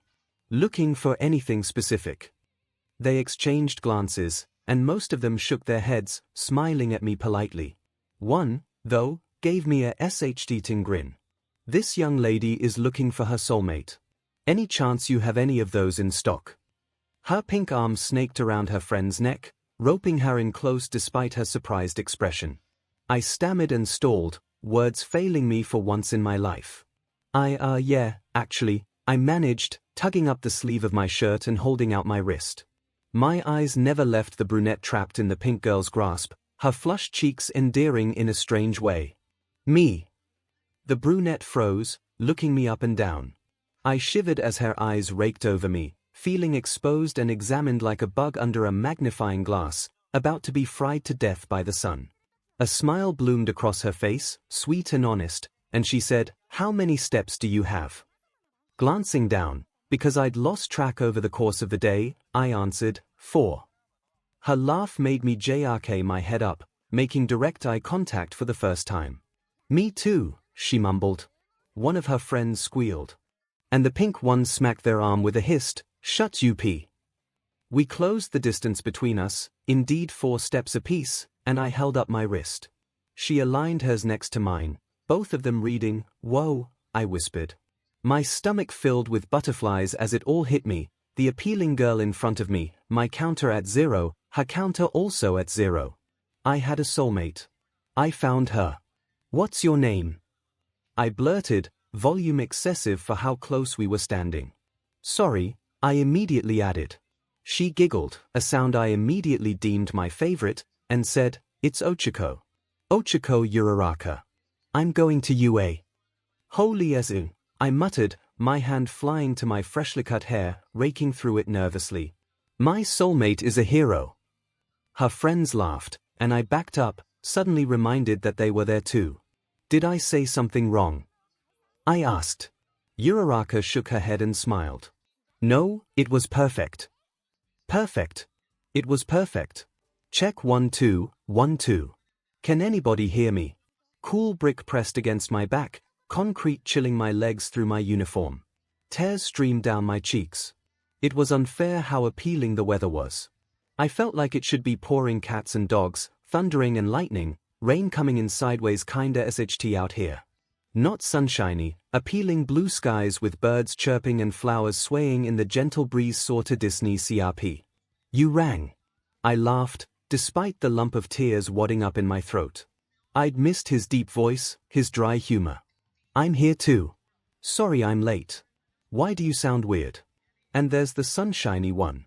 I smiled softly, pulling my legs up to my chest and squeezing them tight, curling into the tiniest version of myself that I could imagine, holding in all of the emotions that threatened to fall out. It's not polite to ask why people are being weird, you know. I didn't mean it in a rude way. I just be nice, Cammy.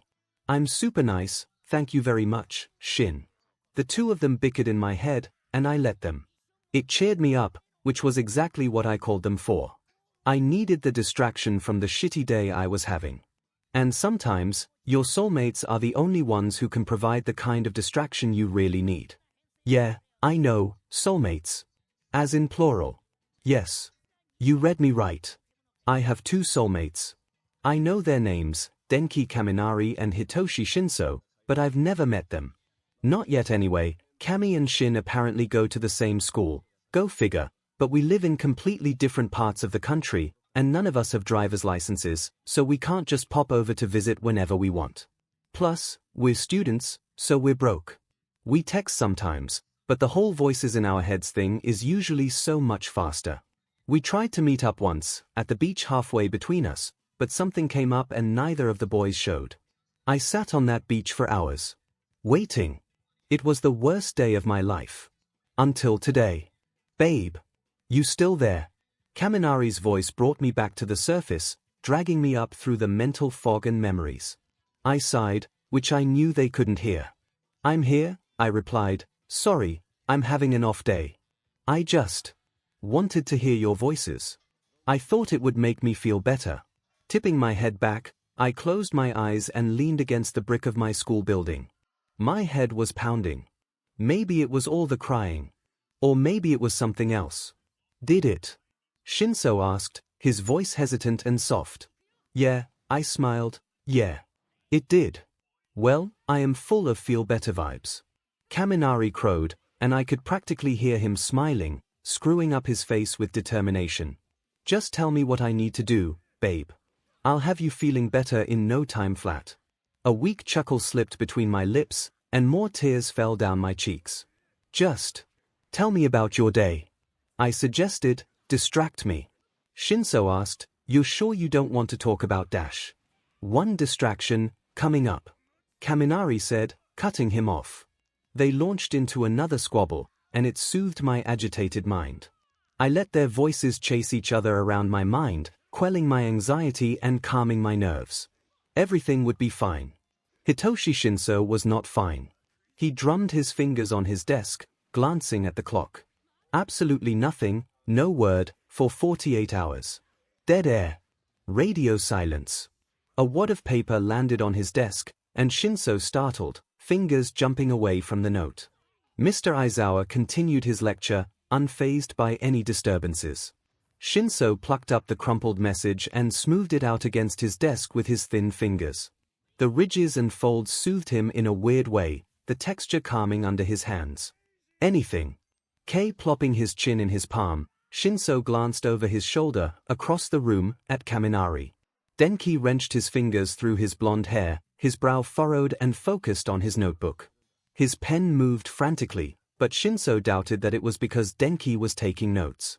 Choosing his purple pen, a birthday gift from Denki the year previous, 𝐭 scribbled a hasty reply.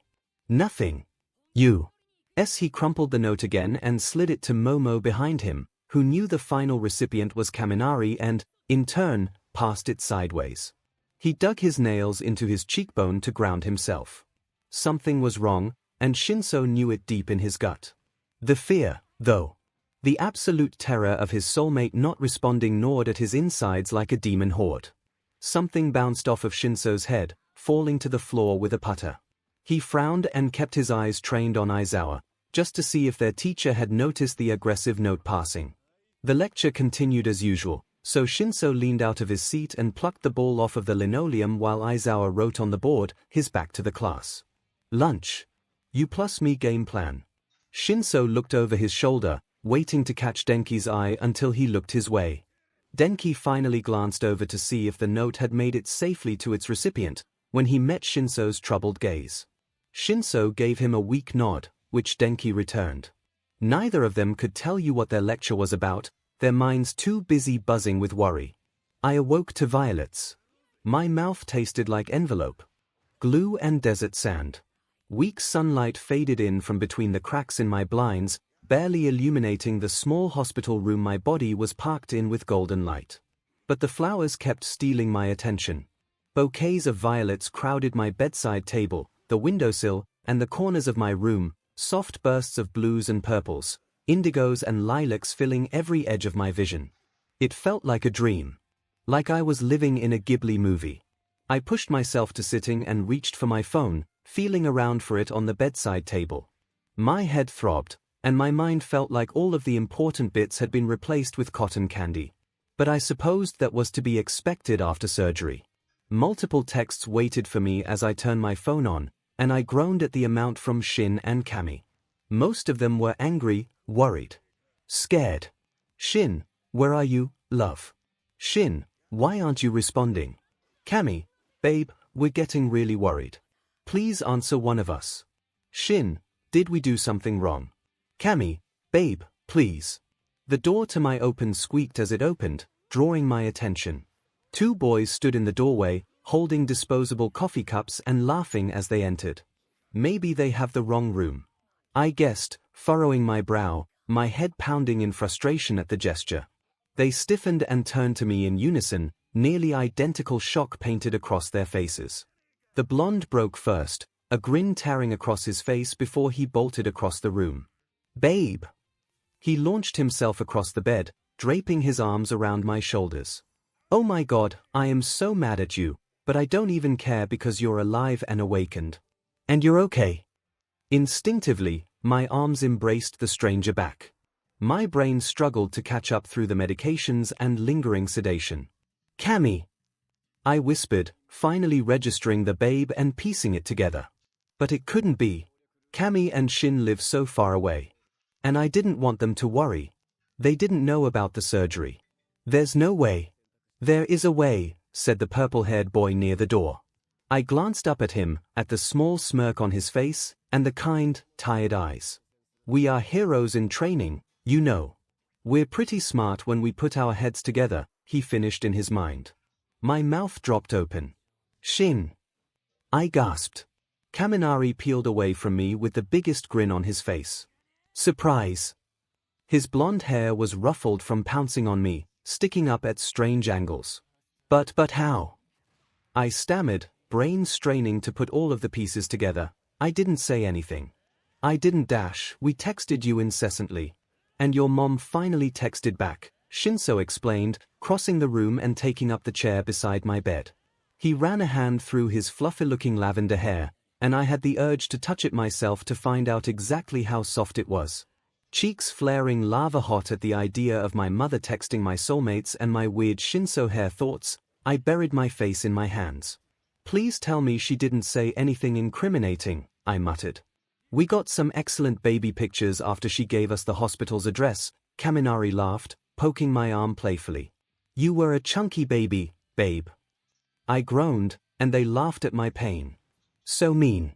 A hand touched mine, pulling my palm away from my tomato-red cheeks. Shinso leaned in, his eyes focused on me. "Why didn't you tell us about everything?" Tearing my gaze from his, I chewed on my lip and debated about whether or not to tell them the truth. "The truth is better, babe," Kaminari said, tilting his head with a worried expression on his face. "Right." I laughed, and said, "I forget sometimes that you guys can basically read my mind."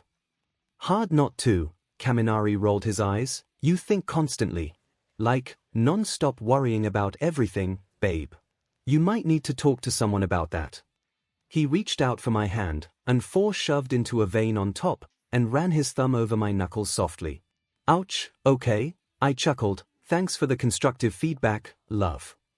"Don't dodge the question," Shinso said, his voice even and serious. He raised an eyebrow when I looked back at him, and gestured at me with a jerk of his head as if to say go on. I groaned and let my eyes drift closed. "Fine. Honestly, I didn't think it would be a big deal. I'd just hop offline for a few days, and you guys wouldn't even notice. But I also didn't want you to worry. So I just decided not to tell you," I explained. "But you had surgery. On your brain," Shinso pressed, leaning forward in his chair. "Not very smart, babe." Kami shook his head, tracing my fingers with his own. Pouting, I spat back, "I never said I was. I'm a huge idiot." "You've got that right," Shin grumbled, leaning back in his chair and sipping his coffee. Kaminari laughed, shaking his head more and face-palming. Shinso started to chuckle too, covering his face with his empty hand.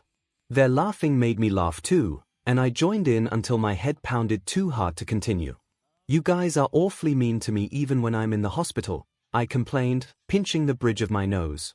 "We do it out of love," Kaminari grinned, pressing a light kiss to my knuckles. My brain short-circuited, all of my thoughts flying straight out of my head. Maybe it's a good thing that they lived so far away. I'd only had my soulmates in the same room as me for 5 minutes and I was overwhelmed to the point of no return. "How hard do you think it is to transfer to UA for your senior year of high school?" Asking for a friend. The friend is me. Kyoka hated to say it, or even think it. But she really had been stupidly blessed. Her soulmate had good taste in music. Sure, sometimes they listened to a little too much Top 40 for Gyro's tastes, but she couldn't really fault them for that. Top 40 was designed to be catchy. And, usually, fortunately, they even had the same taste in pop junk. The worst was when her soulmate sang something so often that it got stuck in Gyro's head too. Especially if she didn't know the song, only the bits her soulmate hummed or sang. That was the biggest downside of the soulmate ordeal, she could only hear what her soulmate sang. Or hummed, not whatever they listened to. But Gyro supposed that she had it better than a lot of her friends who only got snippets, or who had tone-deaf soulmates, soulmates in languages they didn't know or didn't speak, or whose soulmates never sang anything. Her soulmate had her appealing voice. And she didn't mind listening to it. But she wished she could hear it in real life. "F you, universe. You're kicking me out of the band." My heart sank to hover somewhere between hell and the center of the earth. My bones turned to jello, my muscles gone limp. They couldn't really do this to me. Could they? My best friend since preschool, Yosushi Nakamura, rounded on me with a neutral expression. "We found a better lead singer," he said flatly, "so we don't need you anymore. That's just how it works." His gold eyes, the only physical manifestation of his quirk, trained on me, delighting in my pain. I stumbled away from him, looking for a loophole in what he'd said. "But what about backup vocals?" I asked, my voice cracking and giving away the tears bawling in my throat. "We don't need 'em," Yosushi shrugged, "the new guy is that good." My hands shook as I wiped my cheeks, erasing the tears before they could race down my cheeks and give Yosushi more evidence of how badly this news was destroying me. And the whole band feels this way. Even though I started it. Even though I created Lofty Basement. We took a vote last night, he said, turning away to grab my guitar and move it at me, the case smacking me square in the chest. So leave. I did. 𝐤𝐻𝐼 wiped the sweat from her brow, frowning at the job in front of her. She'd only been on site for little over an hour, and she felt like she hadn't made any progress. A villain destroyed a bunch of buildings downtown, leaving civilians abandoned in the rubble and dust. Earphone Jack had been called in to help excavate the survivors. And the bodies. So many bodies. Doing okay, Jack? 13 asked, stopping nearby with a nod. 𝐤𝐻𝐼 shrugged and put her hands on her hips. It never gets easier. No, it doesn't, they answered, but I think that's important. It keeps you human. Disconnecting doesn't help anyone, especially not them. The hum of music floated through 𝐤𝐻𝐼's mind just as she opened her mouth to answer 13. Her soulmate's voice was deflated, half-hearted. Off-key. Weak. Bury me 6 feet deep and just cover me in concrete. Please turn me into a street. Turn me into a street. 13 approached 𝐤𝐻𝐼 with caution, watching the hero's face change from exhausted to confused to concerned. You okay? They asked. My soulmate. 𝐤𝐻𝐼 said, still half listening to the song, I think something's wrong. I don't want to wait forever and ever. Please turn me into a street. Turn me into a street. Do you hear something? 13 mumbled. They turned away when 𝐤𝐻𝐼 didn't answer, walking further into the chaotic debris. 𝐤𝐻𝐼 hadn't heard 13, covering her ears to listen harder. Why did her heart feel like it was breaking? Why did she feel so helpless? And how was she supposed to find her soulmate like this? Welcome to the worst day of my life. Straight out of bed, I realized my phone hadn't charged at all the night before. The cord got pulled out of the thing and I just... whatever. Then, my roommate didn't shut the fridge all the way before leaving for their night shift, so all of the food had gone soft and bad in the interim. No breakfast for me, save for a black coffee and a big heaping helping of air. Delicious. My walk to work was normal. The beginning of work was typical vanilla stuff. The American lady wanted to gossip about one of our co-workers and I shut her down. Everyone forgot it was my birthday, and we had a fire drill in the middle of a big project I was working on, so I lost 3 hours of work. You know. The usual. Then, Yosushi texted me, asking to meet up at the band space. And you saw how that went. I managed to grab myself a little lunch, even after wasting most of my lunch break on that emotional wreck of a moment, and the rest of the workday was fine. After I clocked off, I picked up my things and headed for my favorite bakery, a little mom-and-pop place on my way home that I knew would have some kind of treat worthy of a small birthday celebration. Party of one. Then, the villain attacked. So now, here I am, stuck under a pile of rebar and concrete, hoping that someone will hear me singing. I'm trying not to panic, but let's be real. The chances of me getting rescued are slim to none. And there's a piece of rebar sticking out of my side. I can't feel it yet. It's pitch black down here. I don't know where I am, and my phone is dead. I am so fed. 13's raised voice shook 𝐤𝐻𝐼 from her focus on her soulmate's voice. I need backup, Jack. 𝐤𝐻𝐼 jolted to action, following the sound of 13's voice as she bounded across the broken street and over the shattered concrete. She heard the scattered footsteps of EMTs following behind her, and was thankful that they had the foresight to follow, even when she hadn't asked for their help. I found a survivor, 13 explained as 𝐤𝐻𝐼 approached, but they're down under this big slab. They were singing. Pulse quickening, 𝐤𝐻𝐼 straightened up and knelt to the ground, readying herself to use her quirk. There was no way her soulmate would be there, of all places, she rationalized, the chances are astronomical. Is someone up there? 𝐤𝐻𝐼 froze, her ear hovering centimeters from the concrete. Yes, she yelled back, Earphone Jack and 13 here. Are you alright? I wanted to be excited that heroes had found me, but struggled to find the bright side of the situation. I'm stuck, I shouted back. The rebar protruding from my waist pinned me to the earth, making it impossible to move and hard to breathe. I'm injured, and I can't move. Tears pricked my eyes, and I cursed at myself. Crying won't help, you idiot. I hummed a few bars of my favorite song, trying to self-soothe my way out of sobbing. The bars forced out of my tense vocal cords, strangled and Yankee. My soulmate's voice joined in, probably recognizing the tune, voice. Soft and soothing. Light as air. Everything's magic, just sit back and hold on. But hold on tight, I chuckled, the weirdness of the situation seeping in at the cracks of my sanity. Who else has such a weird but day that ends with them dying under a pile of rubble? To the tune of their favorite song, sung by their soulmate who they never got to meet. Only me. Worst luck in the world. The edges of my vision blurred, darkness and pain hovering around me like a fog of death, as my soulmate continued the chorus. Prepare for the best and the fastest ride and reach out your hand and I'll make you mine everything's magic, hospitals SEK. I don't know if you've ever been to one or stayed in one, but get out as fast as you can. The smell of bleach and death is more than enough reason to leave. Trust me. And the food.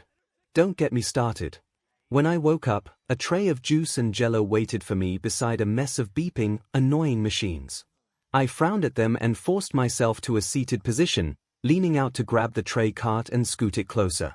Sniffing the jello, I nearly threw up, pain shooting up my side at the motion of gagging. Orange. I scooted the jello as far away from myself as possible and opened the apple juice instead, taking tiny sips and relieving my dry mouth. You're awake. Sputtering at the surprise guest, I choked on my apple juice and it went everywhere, including out of my nose. Classy, I muttered, wiping my face and mouth with my sheets. Fancy, in fact, said the person beside me, napkins in their outstretched hand. I glanced up and felt my spirit leave my body. Earphone jack. In the flesh. Holy 𝐿, I muttered, taking the napkins from her on autopilot. I dabbed at my face, eyes never leaving her perfection, and didn't even have the mental capacity to blush or look away. Your earphone jack. She rolled her eyes and fell into the seat beside my bed, sipping the coffee in her other hand. Thanks for the update, she smirked, I hadn't noticed. Why are you here?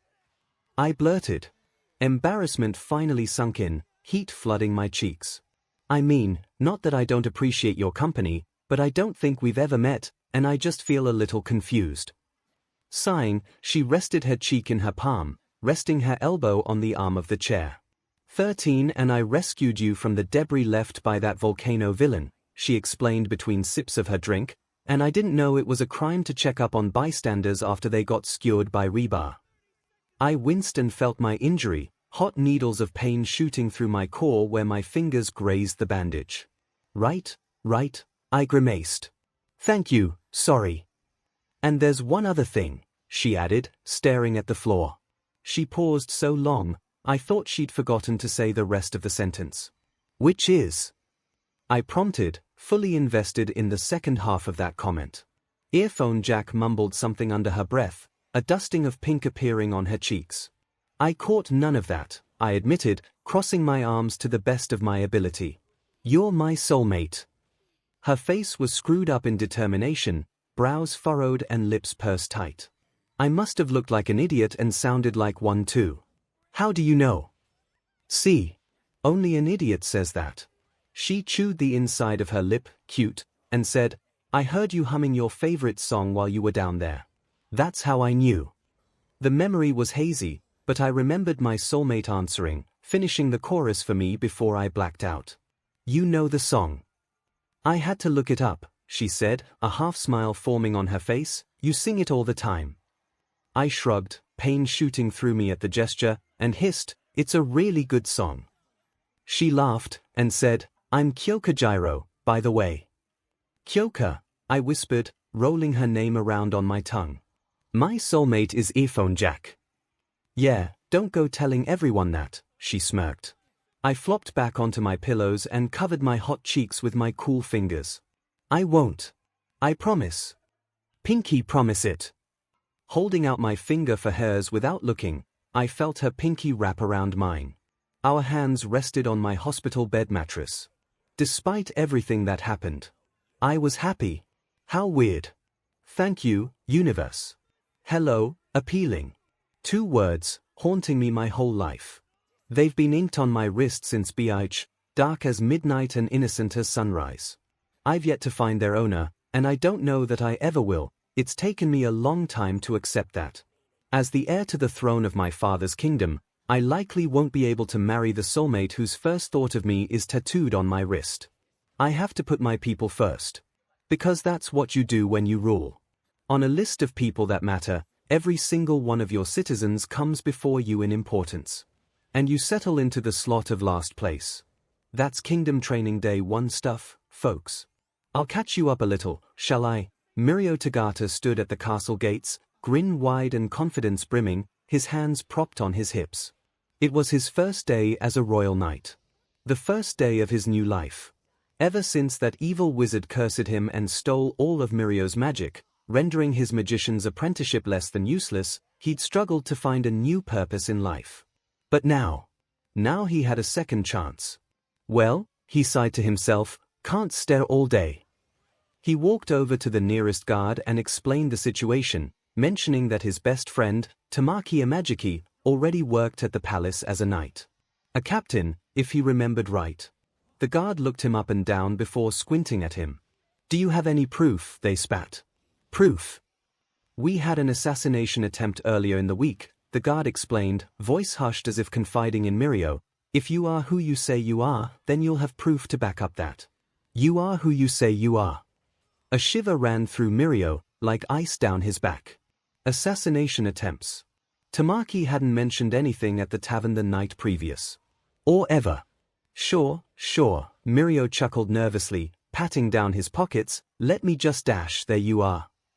𝐒𝐻𝐼𝐺 softened at the voice of his best friend, looking up to find Tamaki strolling toward the gate in his gold armor, a white cape fluttering softly in his wake. Tamaki looked anxious, eyes trained on the ground, hands fidgeting, chewing his lip, but that was pretty typical for him. Hey, buddy.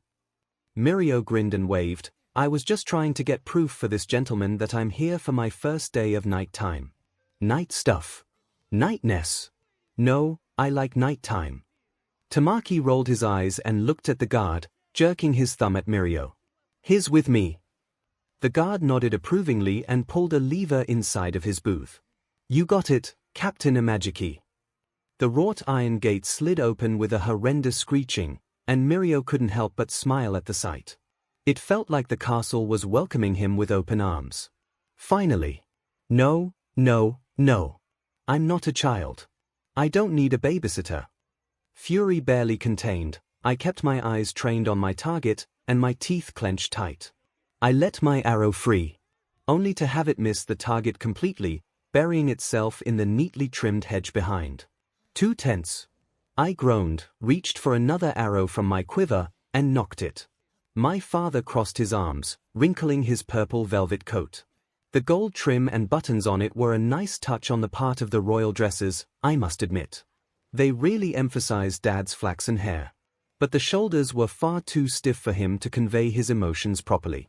He grunted and tore the jacket off, leaving it in a rumpled puddle on the patio, much to the dismay of his advisor. Dad ran an exasperated hand through his hair and said, Sweetheart, you are technically a child still. You're only 17. And after the assassin dash, do not, I hissed, freeing my next arrow. It struck true, slamming into the dead center of my target. The assassin had snuck into my bedroom and poisoned my breakfast, laced my toiletries with foods I'm allergic to, and set a trap for me in my closet. Only by my idiocy, clumsiness, and complete lack of grace had I managed to avoid all three. We'd found 3 dead maids in my room later that day. Your Majesties. I turned, lowering my bow and arrows, thankful for the voice of my friend to cut through the tension. Captain Imagiki of the Royal Guard bowed deeply, the soldier beside him following suit. Good morning, Captain, my father boomed, sliding into his seat at the glass-top table. Any news to report? He sipped his coffee and gestured for his assistant to sit too. No sir, no security threats, Imagiki shook his head. But I do want to introduce you to 𝐒𝐻𝐼𝐺 Tagata, the newest knight. I was told to bring him straight here. Dad hummed and leaned forward, resting his elbows on the table and tenting his fingers. Yes, excellent, Captain Imagiki. Thank you, you may go. Leave Tagata here. The 2 knights shared a brief look, and 𝐒𝐻𝐼 nodded to the blonde before glancing at me and flashing me the briefest of smiles. I waved back, watching him jog up the stairs to the second-floor balcony, which led into the dining room. "Sweetheart," Dad said, draining his coffee cup and gesturing at Mirio Tagata with a wave of his hand, "Meet your new bodyguard." My heart stopped for a split second, gawking at my father, before tearing my eyes away to look at the brawny man who was assigned to protect me. His blue eyes sparkled in the bright summer sun, connecting with mine in a way that made me feel underdressed. His golden hair slicked away from his face, probably for function rather than fashion. Tagata beamed at me with a million-watt smile and bowed. "It's a pleasure to meet you, Your Majesty." I pursed my lips and adjusted the collar of my own purple velvet jacket, sweltering in the morning heat. "You too," was all I could manage before turning back to my archery and firing off a few well-placed embarrassment arrows. Like sunshine personified. The first few weeks were spent getting acquainted with each other. I gave Mirio multiple tours of the castle, which can be understandably daunting to outsiders, and explained my schedule and routines.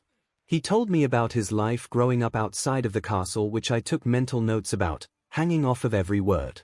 Overall, Mirio was much nicer than my last bodyguard, so I tried not to take him for granted.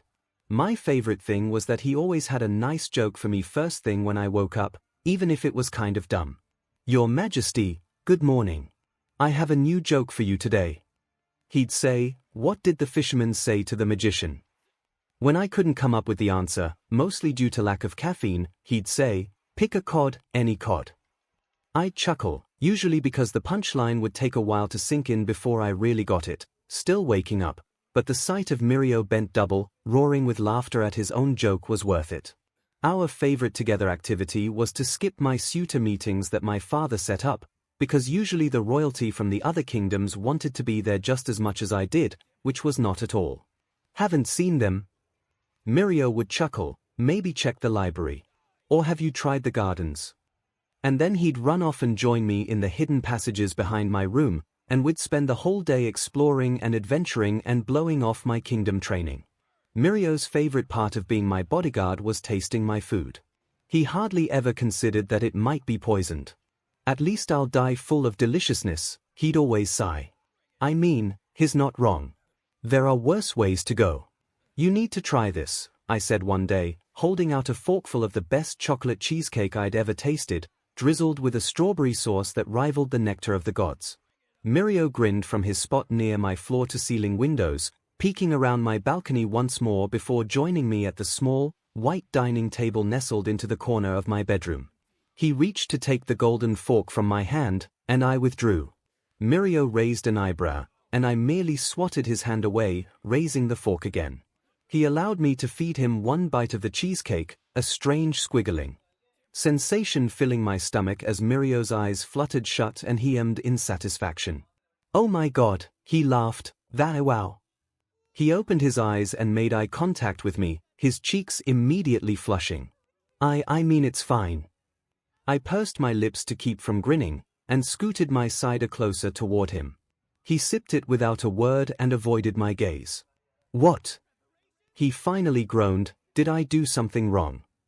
Shaking my head, I smiled and scooped another bite of cheesecake up for him. "Not at all," I admitted, "I just thought your blush was cute, is all." Mirio raised an eyebrow at me and smirked. "Your Majesty, so forward of you to say so." He accepted the forkful of cheesecake and winked at me as I pulled the fork out of his mouth, my heart stuttering in my chest. "I know," I chuckled, ignoring my sweaty palms, "that was nearly a marriage proposal.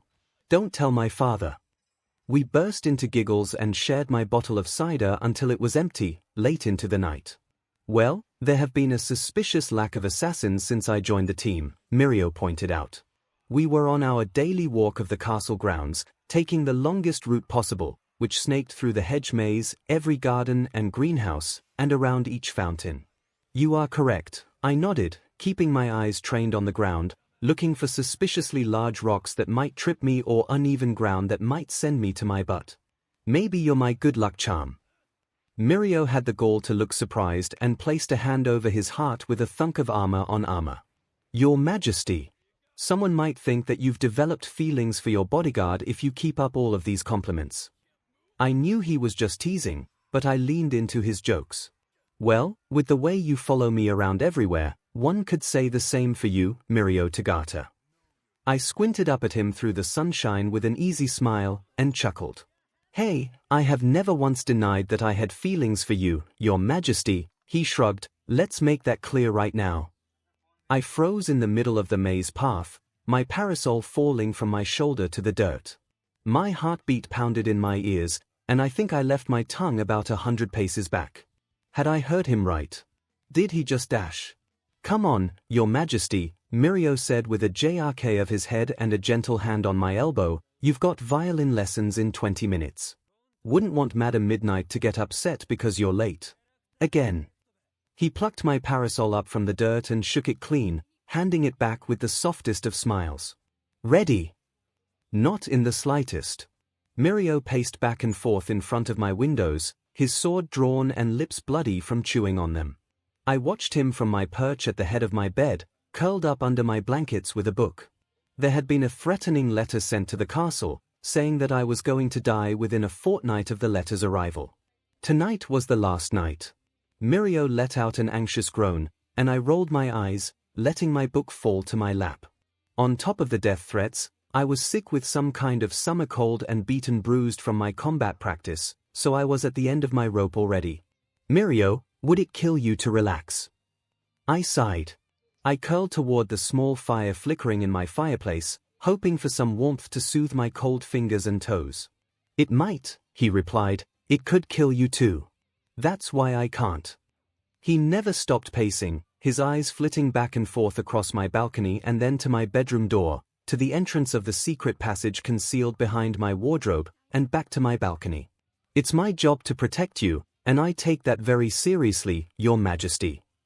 I let my eyes drift closed for just a moment to think. If he didn't simmer down, I was going to lose my mind with the clanking and the squeaking and the ruminating. A smile crossed my face as I thought of the perfect distraction. Sliding out of bed, I took a long sip of my honeyed herbal tea and crossed the room in my pajamas. I am willing to take that risk, just for tonight, Mirio, I said, trying to keep my voice even as I approached him, even though I was nervous as heck. He slowed on his circuitous route and eyed me with suspicion. Dance with me, I grinned, holding out my hands. Mirio's eyes widened, and he stopped in his tracks, cheeks flaring crimson in the firelight. Your Majesty. You heard me, I asserted. Get your shiny butt over here and dance with me, you big galoot. I may or may not have stomped my foot for emphasis. We're not gonna talk about it. That cracked his stern expression, and he laughed, shaking his head. You are unbelievable, Mirio muttered, crossing the room toward me. In a good way, I said, hope in my voice. He grinned, taking up my hands to rest them on his neck and placing his at my waist. In the best way, he whispered. We spun around my room in lazy circles, my head resting on his armor and his head resting on top of my hair. Better? I asked after a few minutes, my eyes closed. Much, he mumbled. You don't mind that there's no music? Don't need any. I smiled and pulled away from him. Is there any way you could take this off? I knocked on his chest plate. It's not very comfy. While he mulled it over, I got to work on the straps, unbuckling the bits that held his chest plate on. Before he could say anything, it fell to my carpet with a clang, and I grinned at him. There we go, I said. Now we're dash hang on, Mirio said, holding up a hand. Piece by piece, he stripped away the rest of his armor, letting the golden pieces litter my bedroom floor. In the end, he stood before me in simple brown briefs, a white shirt, and knitted socks. Ready? I nodded, and moved in close, but just as I went to wrap my arms around his torso, something caught my eye. His wrist. A tattoo. Mirio. My voice came out strange, strained. He noticed. What's wrong? You have a soulmate?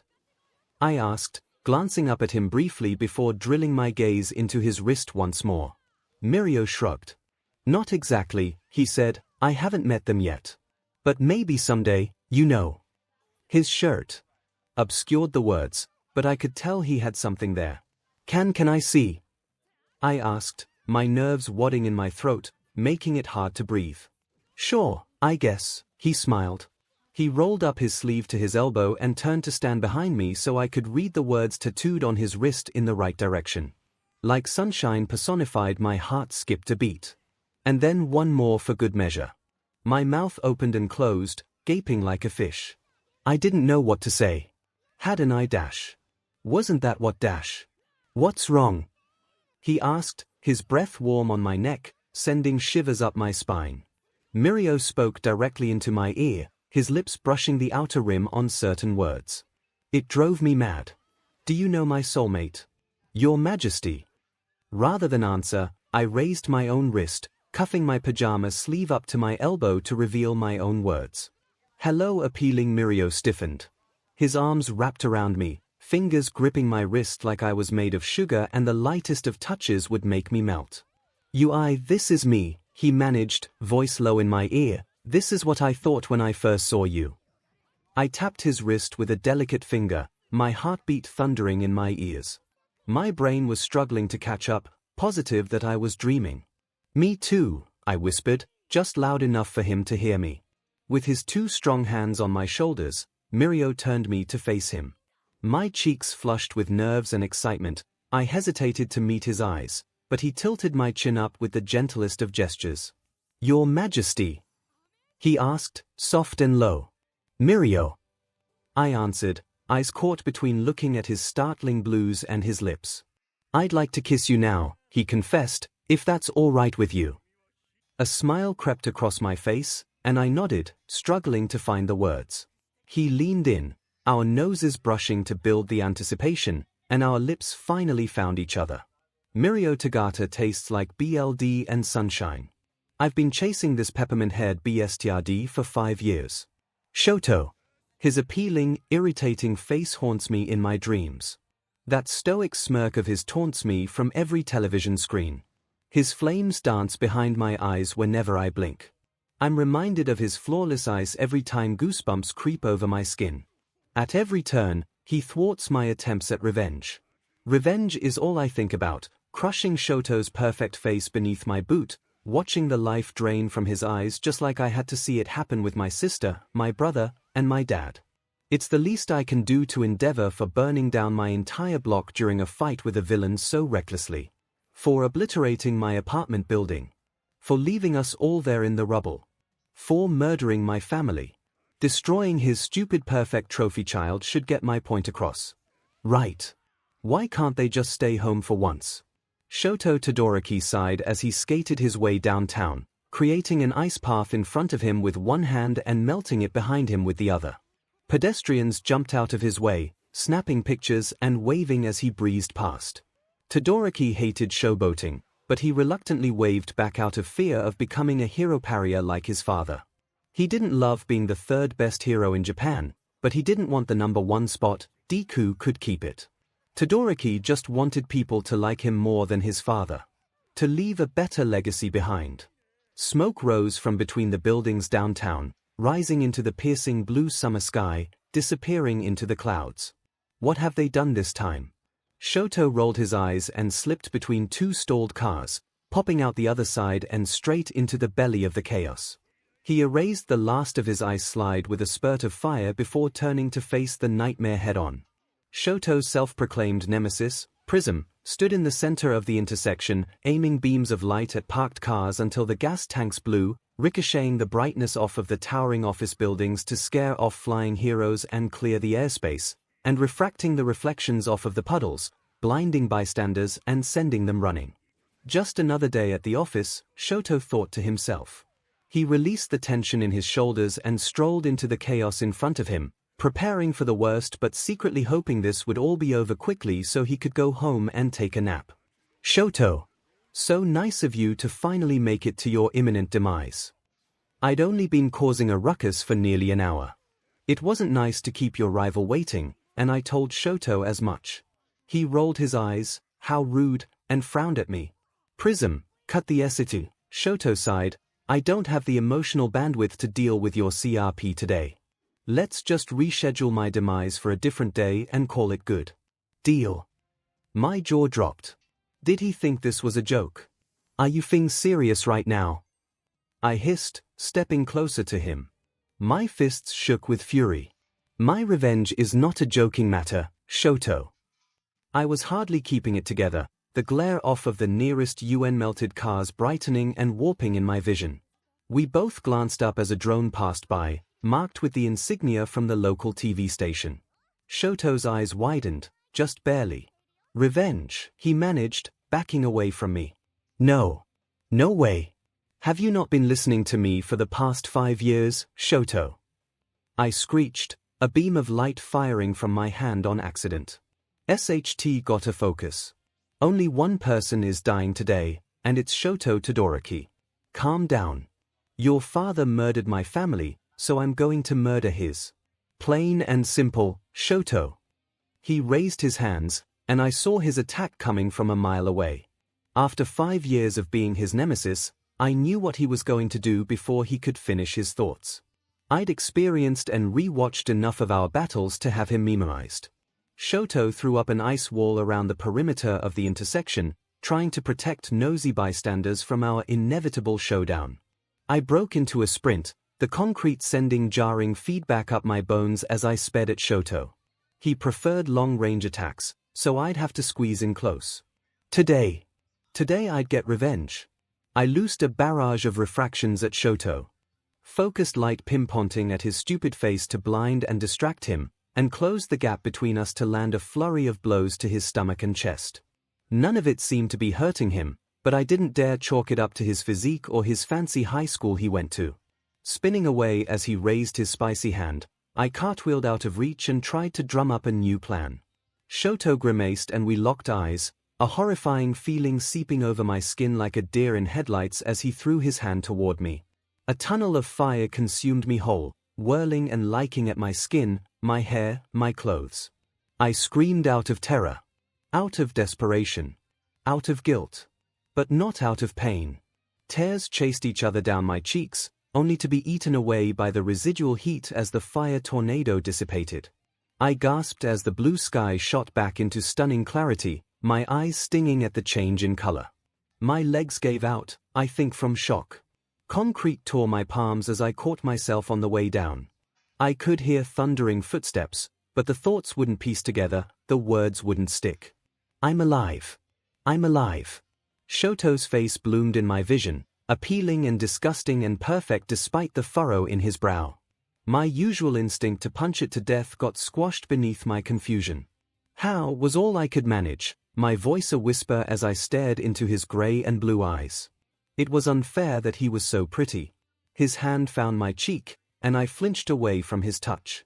He was a persistent BSO though, and tried again, his fingertips gently tracing from my temple to my chin. I think, he began, his voice faltering in the middle and trying again, I think you're my soulmate. No. No goddamn way. Think about it, he said, cutting me off before I could say a word. Your attacks did nothing to me earlier, and my fire did nothing to you. Soulmates cannot physically harm one another. I shook my head, searching for the right way to say F no and F you, and there's no thing way all in one go. There's got to be another explanation. Shoto's eyes scanned my face, and he frowned. Have we ever hurt each other? My memories chased each other around my foggy brain. During our last dust-up in June, I'd gotten away with a twisted ankle and a broken pinky, but I'd done that to myself on accident while fleeing. The fight before, I got a black eye from another hero, explosion guy or whatever the F, but nothing directly caused by Shoto. I sifted through my memories, searching back through our 5 years of history, and came up empty-handed. No, I breathed, you've never hurt me. I glanced from his lips, pressed into a thin, careful line, to his worried eyes. I think you might be right. He sighed and rocked back on his heels to sit in the rubble, raking a nervous hand through his hair. I let my muscles unwind, flopping onto my back on the concrete. Holy S.I. I gasped, maybe this is my revenge. What? Shoto said, a chuckle at the edge of his voice. His eyes were wide, and his hair mussed, the red and white muddling together in the middle. I tilted my head back to look at Shoto. Laughter bubbled out of me, his untypical disheveled appearance entertaining and the train of thought leading weird places. Maybe I get back at your dad by accepting our fate. By being happy. Is that insane? His upside-down face contorted, and he shook his head, burying his face in his hand to stifle a laugh. No more insane than finding out that your rival is your soulmate, right? I smiled, despite the weirdness of the situation. Yeah, you're right. We sat there like that for a long time. Together, but not touching. The news drone circled overhead, catching the whole thing. Our soul match was played on live TV all day, that night, and replayed for weeks after. Hero and villain find love. The unlikeliest soul match. Cat and mouse soulmates. We saved every newspaper headline. Got to prove to our future kids that we once hated each other's guts somehow, right? I woke up with a smile on my face, sun cutting across my sheets. It was Wednesday. My favorite day of the week. Because he was stopping by. I sped through my routine, throwing on semi-professional clothes and making my hair do something relatively normal, and took a second to toast a bagel and make some coffee as I shoved my shoes on. My cat, Clementine, meowed at me like I'd disturbed her by existing, and I meowed back in a mocking tone. She stretched in her window spot, her speckled fur catching the sun and bleaching bright white for an instant, before hopping down and padding away toward my room to commandeer the bed now that I was up. Chuckling and racing out the door, stopping only once to check that I had my keys, wallet, and phone, I tore down the stairs and checked my watch as my shoes squeaked on the shiny tile of my apartment building's entryway. I had plenty of time. There was no way I'd miss him. Charcoal leaves swept the pale sidewalk, reminding me that I probably should have grabbed a jacket on my way out the door. Shivering in the autumnal breeze, I picked up my pace and lowered my head, heading toward work. I sipped my coffee, which helped warm me from the inside out, ignoring the bagel crumbs on my shirt. Monochromatic shoes loomed up around me, and I raised my eyes, stuck at an intersection with a crowd of other people likely heading to work. We all wore shades of gray, white, or black, and I played my usual game of guessing what color the nearest person was actually wearing, what color their hair was, their eyes, their shoes. I couldn't wait to meet my soulmate and find out if I was right. Wednesday. Hitoshi Shinso's favorite day of the week. He consistently had Wednesdays off of hero work, leaving him free to run errands, sleep in, volunteer at the cat shelter, take care of himself. And stop at the library. Frowning at his closet, Shinso pulled on a dark sweatshirt and jeans with some dark sneakers. They all looked black, so he hoped that they matched. He didn't really care, though. It was considered rude, anyway, for Technicolor's people that could see color, who'd met their soulmates to correct grayscales those who hadn't. So they'd have to deal with his heinous outfit. Hood up over his messy hair, he fixed himself a quick breakfast burrito and eyed his pile of library books. He'd only managed to finish 2 of the books he'd checked out last week, but that was pretty good considering how busy he'd been with work. Shinso decided to renew the other 2 books he hadn't finished while he made himself some coffee and finished his breakfast.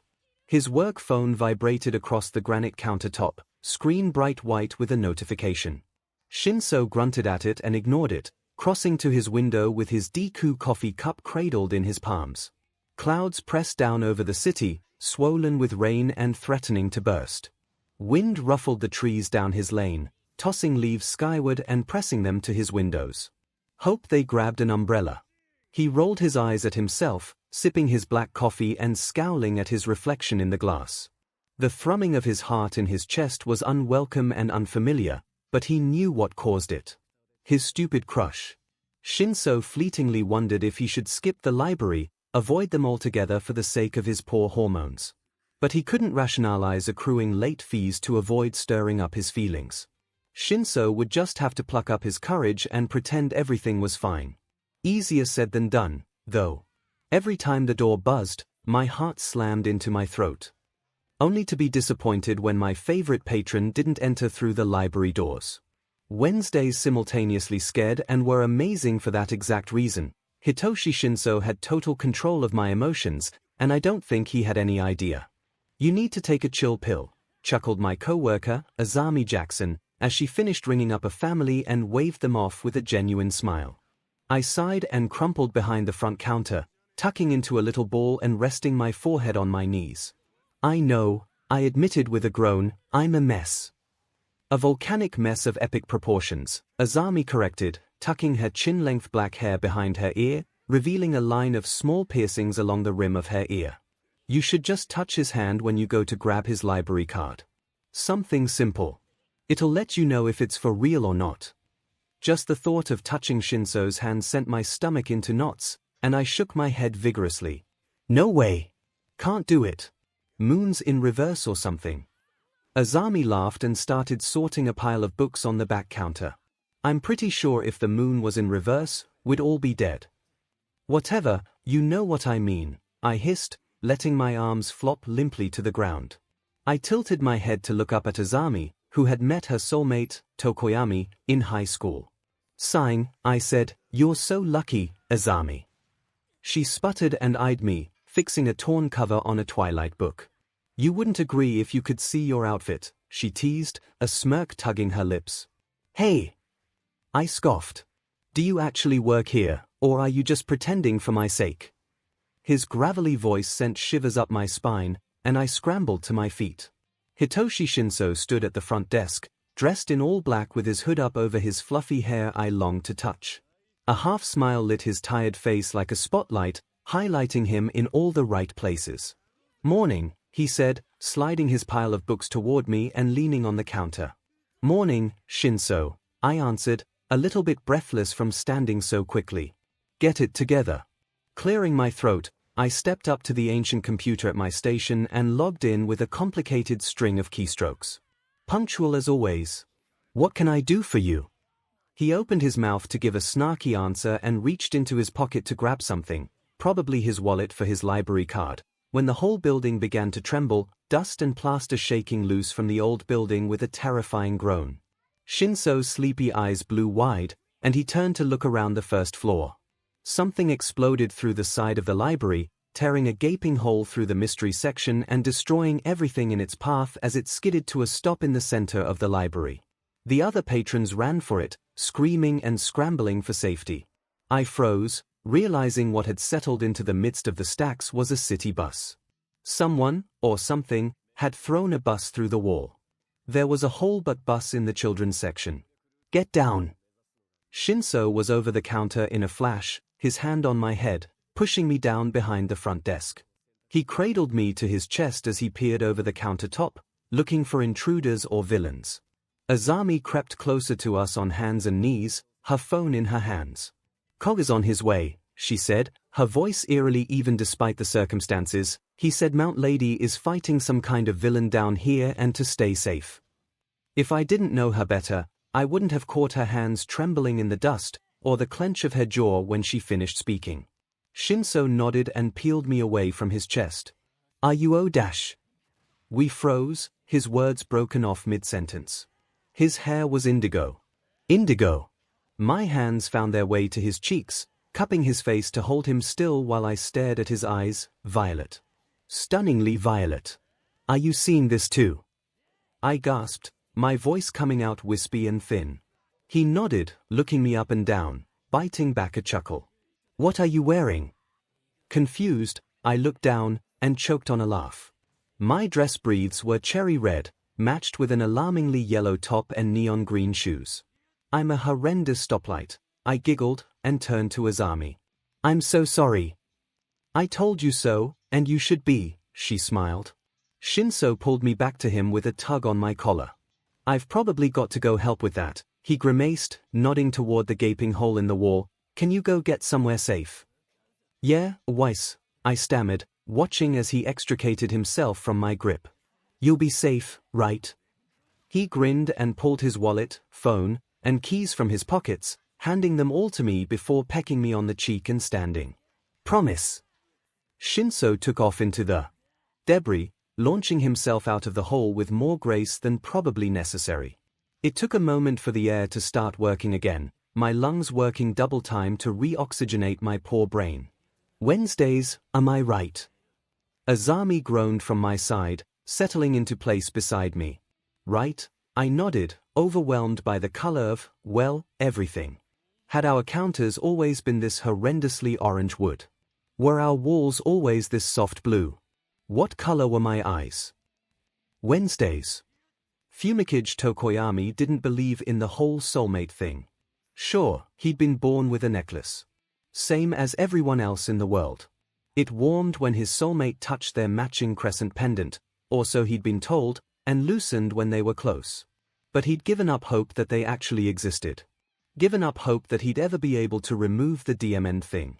At this point, he was so jaded that he'd started a conspiracy theory blog. The general consensus on the forum seemed to be that the necklaces were government-issued trackers, keeping tabs on every citizen under the guise of true love. Typically, Tokoyami kept his dumb necklace hidden under his signature red choker, hiding it from the world. And himself. Because if he was honest, he hated seeing it in the mirror. Feeling it rub against his collarbone. Because it reminded him that he was alone. That it was likely to stay that way for a very long time. I woke with a start, jolting straight up in bed. The nightmare haunting me had me dripping in cold sweat, my heart slamming around in my chest like a pinball. With trembling hands, I raked my hair out of my eyes, drawing in ragged breaths and focusing on calming down. Out of instinct, I closed my eyes and clutched my crescent pendant in my fingertips, squeezing it between my thumb and forefinger until the edges cut into my skin. I'm okay. I'm alive. I'm safe. I repeated my mantra until my heartbeat evened out. Slowly opening my eyes, I let the room swim into focus. The sun was just coming up over the horizon, fighting off the dark and painting the sky in warm watercolors, streaky orange light fading up my pale walls. I found my phone on the floor, still charging. 5:05 a.m. Groaning, I flopped back onto my mattress and dug the heels of my hands into my eyes. I had to be up in an hour anyway. May as well stay up. But what to do with my extra hour? I chewed the inside of my lip and found myself fidgeting with my crescent charm, tracing the smooth, round edge of it over and over like I tended to when lost in thought. Really hoping my soulmate couldn't tell when I did that, I swung my legs out of bed and dragged myself to my closet, pulling out running clothes. It had been a long time since I took time for self-care.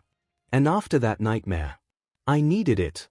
Tokoyami nibbled on a chocolate pastry from his favorite coffee shop and sipped a dark chocolate latte through a straw. He sat on his favorite bench in his favorite park, people watching as the day awoke. So far, the day was treating him well. And he didn't mind. He pulled a book of poetry from the inside pocket of his leather jacket and let himself relax into his day off. Heroism had its perks, but the fame was Tokoyami's least favorite part. Lucky for him, his park wasn't typically very busy at the ass-crack of dawn. Just as he felt himself slipping into the words, his heart warming at the softness, he heard fervent footfalls approaching and cut his gaze upward. Someone jogged toward him on the path, headphones bouncing as they sang along to their music. 'Cause it's one for the money two, it's two, 'cause two is for the show three, it's three to get ready. Are you ready, modhafs? Are you ready? Let's go. Tokoyami smiled, despite himself. He loved that song and often used it to hype himself up before a big assignment at work. The jogger breezed past Tokoyami and slowed just past the willow tree that dangled into the pond, stopping to stretch, still singing. Tokoyami found himself mouthing along with the words, barely focused on his book. He sighed and folded a clean scrap of his pastry bag into the poetry book as a bookmark, closing his eyes and leaning back against the bench. The jogger swayed to another song Tokoyami knew, their soft voice carrying the lyrics over the chilled morning air. Tokoyami hummed along, a chuckle rumbling out of him at yet another familiar song. But just as the chorus ramped up, the lyrics faded into silence. Tokoyami sat up, searching the vicinity. The jogger was nowhere to be seen. A strange feeling seeped into him, cold and uncomfortable. Tokoyami took a long chug of his coffee, hoping to drown the horrible sensation, but it didn't work. He looked up, and saw the jogger across the pond, on their way to their next destination. Tokoyami watched until they disappeared over the bridge and out of sight. Maybe there was a way for him to approach them without seeming weird. They had the same taste in music, that much was evident, and wasn't that enough of a reason to begin a friendship? Shoji and Koda were always telling him to make more friends. He downed the rest of his coffee and made his mind up as he finished his pastry. Tomorrow, same time, same place. 𝐒𝐭𝐚𝐲 𝐔𝐬𝐴𝐚𝐼. Would try to make a friend. Except nothing in the world goes exactly to plan.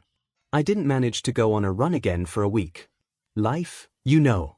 Cars break down. Bus routes are interrupted when villains toss your bus through a library. Your university classes get cancelled when a heroic fight turns into a destructive freak fest and they demolish the quad along with 2 dorm buildings and the student center.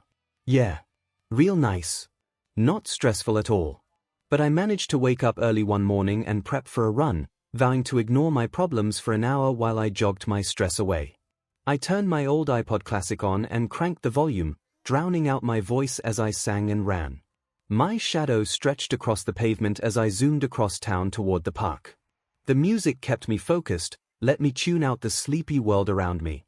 I liked the thump thump thump of my charm against my collarbone, it kept me grounded. I veered into the park and inhaled the scent of lilacs, roses, and fresh-cut grass. The pond at the back was my halfway point, specifically the willow. Even through the blaring bass, I could hear my bright blue sneakers slapping the concrete, not quite keeping time with the music, but soothing all the same. As I approached the pond, I could feel my energy tanking, my legs growing heavy. I'd been a mess since the villain attack at school, constantly worried that they'd attack during class, on my walk home, or even while I was just chilling in my off-campus apartment. Naturally, I'd been anxious about them attacking in my sleep, too, so I'd been tossing and turning and generally sleeping like 𝐒𝐻𝐻. I slowed and collapsed onto the nearest end of the bench, trying to breathe quietly to not disturb the person at the other end.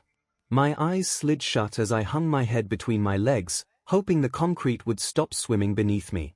"You okay?" The voice was rumbly and deep, and just loud enough to cut through a break in my music. Yanking my earbud from my ear, I turned to find the other person on the bench offering me a water bottle. I raised an eyebrow, skeptical of their kindness, but took the water anyway, cracking the seal and guzzling it like I'd just run a marathon. As I drank, I tried to place his face. Having the head of a bird was awfully unique. I was sure I knew him from somewhere.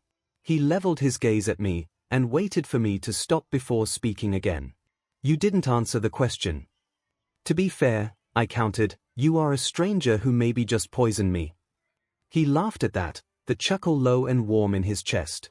I bit back the smile that I found on my face, embarrassed that I was flirting with a stranger on my run. "Just a concerned bystander," he said, raising his hands in front of himself in defense. "No poison." He paused and looked like he wanted to say something else, but thought better of it. "What?" I asked, standing and stretching. With a groan, he ran an idle hand through his feathers, his hair, and said, "I heard you run past last week. You have good taste in music."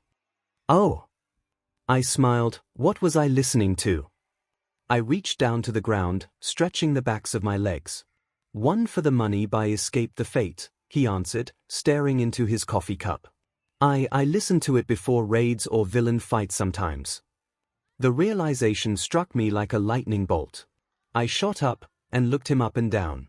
I should have noticed his black on black outfit earlier and pieced it together. "Really? And I call myself observant." "You're 𝐒𝐭𝐴𝐵," I gasped, running a hand over my sweaty face, hoping to God that I looked all right and that there weren't any paparazzi around with nothing better to do. He shrugged, avoiding my shocked staring. "Holy 𝐒𝐻𝐻," I muttered. "I'm so sorry for bothering you. You probably are just trying to have a relaxing morning without villains and weird college kids screaming past you, and yet here I am, interrupting your peace and trying to die on your bench." My lungs constricted, air going thin. I'd squawked into his peaceful morning like a freak and made a fool of myself, and now quickly approached panic attack territory the way my mind was racing. 𝐒𝐭𝐴𝐵 stood and approached me, concern clear in his features. "Are you all right? You weren't bothering me in the slightest. Do not concern yourself, please," he said, his hands drifting up like he wanted to console me but didn't know how. I backed away, embarrassed and mortified. "I need to go, and again, I'm so sorry for bothering you." But the ground behind me was wet with dew. And definitely not structurally sound. Gravity went to work as I slipped in the mud, and I tumbled backward into the pond. As if my day couldn't get worse. Luckily, the pond wasn't terribly deep, so I resurfaced easily. 𝐒𝐭𝐚𝐲 stood at the water's edge, my iPod dangling from his fist by the headphones. Surprise painted his face, and he kept looking from me to my device, as if he couldn't quite piece it together. I tried to grab you, he said, but all I managed to grab. I laughed. Maybe I sounded insane. I didn't care at that point. He leveled a confused, concerned look at me, and reached a hand toward me. I swam over and took his outstretched fingers, yanking myself out of the frigid water and into the cool air, my clothes clinging to my freezing skin. At least you have saved my iPod, I chuckled, teeth chattering as I tried to warm myself. He shrugged out of his black hoodie and wrapped it around my shoulders, zipping it up the front for me and rubbing my arms. I should have been faster. I'm sorry, he muttered. Just as I opened my mouth with a counterpoint, his hands froze on my arms and he stiffened, eyes locked on my throat. What? I gasped, terrified. Is it a leech? Am I bleeding out? No, he shook his head, sorry, I just. 𝐒𝐭𝐴𝐲 sighed and peeled his hands away from me, reaching up to his neck and undoing his red choker. When it fell away, a Soulmate necklace sat underneath. One with a crescent moon charm. Maybe it was the chaos of the day. Maybe it was my weird week. Maybe I was losing my marbles. But it took like a full minute for me to put it together. That crescent moon looked exactly like the one on my necklace. I reached up and took my own in between my fingers, pressing it tightly like I had so many times before. Glancing from his necklace to his equally shocked face, I searched for the right words. Should I try to take it off? I murmured. Suddenly, I was very aware of how close we were standing together, nearly chest to chest. He nodded, and my heart punched my sternum in anticipation. This was the real test. Only your soulmate could remove the dumb necklaces we'd been born with. That's how you knew for sure if you'd found the right person. My fingers shook as I reached for him, accidentally brushing his collarbone as I lifted the necklace from his fair skin. Sorry, I muttered, biting my lip and trying to refocus. I traced my way back to the clasp and unhooked it, carefully peeling it away from his neck. The silver necklace was light as air. We stared at the jewelry in my cupped palms between us for more than was probably necessary, both of us processing. Finally, he broke the silence. You should probably call me by my real name, 𝐒𝐭𝐚𝐲 𝐔𝐻𝐼. Since you know, he said, a blush sneaking down his neck and flushing his skin. I laughed and nodded. I know. 𝐒𝐭𝐚𝐲 reached up and curled my fingers closed around his necklace. You should keep this, he said. It's always been yours. His poetic words sent a strange thrum up my spine, like a jolt of espresso straight to my central nervous system. You should have mine then, I answered, stomach coiling in knots, so we're even. With deft fingers, he reached up and unclasped my own necklace, weighing it in his palm on the way down. It's so light, he muttered. I opened my mouth with a witty comeback, only to be interrupted by a wet chirping. My phone. Groaning, I pulled it from my pocket and frowned at the glitching screen. My mom was calling. I glanced up at 𝐒𝐭𝐴𝐲 and grimaced. Any chance you could SCRT me home? I kind of need to get changed and go buy a new phone, I asked. My mom's going to pitch a fit if I don't call her back soon. As it turns out, I have the entire day free, he smirked, looking away and burying his hands in his pockets, my necklace too. Grinning, I hooked my elbow in his and nodded back toward my apartment. First date. First date, he chuckled. Okay, but let's draw a definitive line, like, right here. This first part was the super awkward meet cute. After I change and look nicer, then the first date starts, I argued, pulling him along the path. Nodding, he said, deal, Sonic. Sonic. I raised an eyebrow. Because you run. Blue sneakers. Fine. Then your shadow, Mr. Darkness. Kind of an odd ship, but okay. myheroacademia was thankful for Fridays. After a long week of fighting crime, he appreciated his one day off. He needed the time to relax and unwind. Plus, he was especially grateful for his part-time gig for blowing off steam. His hero friends thought it was strange that he spent his only day off working more, and thought it was even weirder that he felt the need to get a second job, considering hero work paid so well. But that wasn't it at all. 𝐒𝐻𝐻 loved teaching self-defense. Obviously, he enjoyed the martial arts of it, but he liked meeting new people, making new friends. He loved seeing his students master new skills, move up through the belts, conquer their fears, and walk out of the gym at the end of the semester more confident. But mostly, 𝐒𝐻𝐻 liked showing people that he was more than just another face on their screens. That he was a real person. That he had thoughts and feelings and nightmares and dreams just like they did. That he was searching for his soulmate too. And that he secretly hoped they would waltz in through the heavy double doors someday and they'd live happily ever after. Someday. A new semester. A new chance to make the dean's list.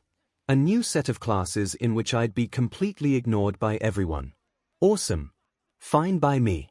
Sorry I don't have a quirk like the rest of the universe. I sighed and rolled out of bed, deciding not to snooze my alarm for the 5th time, and dragged myself to the shower, caddy in hand. Some still drunk frat boys raced past me in the hall, completely naked and laughing their butts off. It took all of my mental energy to say nothing snarky and go about my business as if nothing had happened. Naked man children. What naked man children? My semester needed to be as smooth and boring as possible. It was my last one, and after that, I had no idea. But for now, I just needed to focus on getting good grades, sleeping in the library, and seeing how much caffeine I could ingest before I began seeing sounds. Or hearing smells.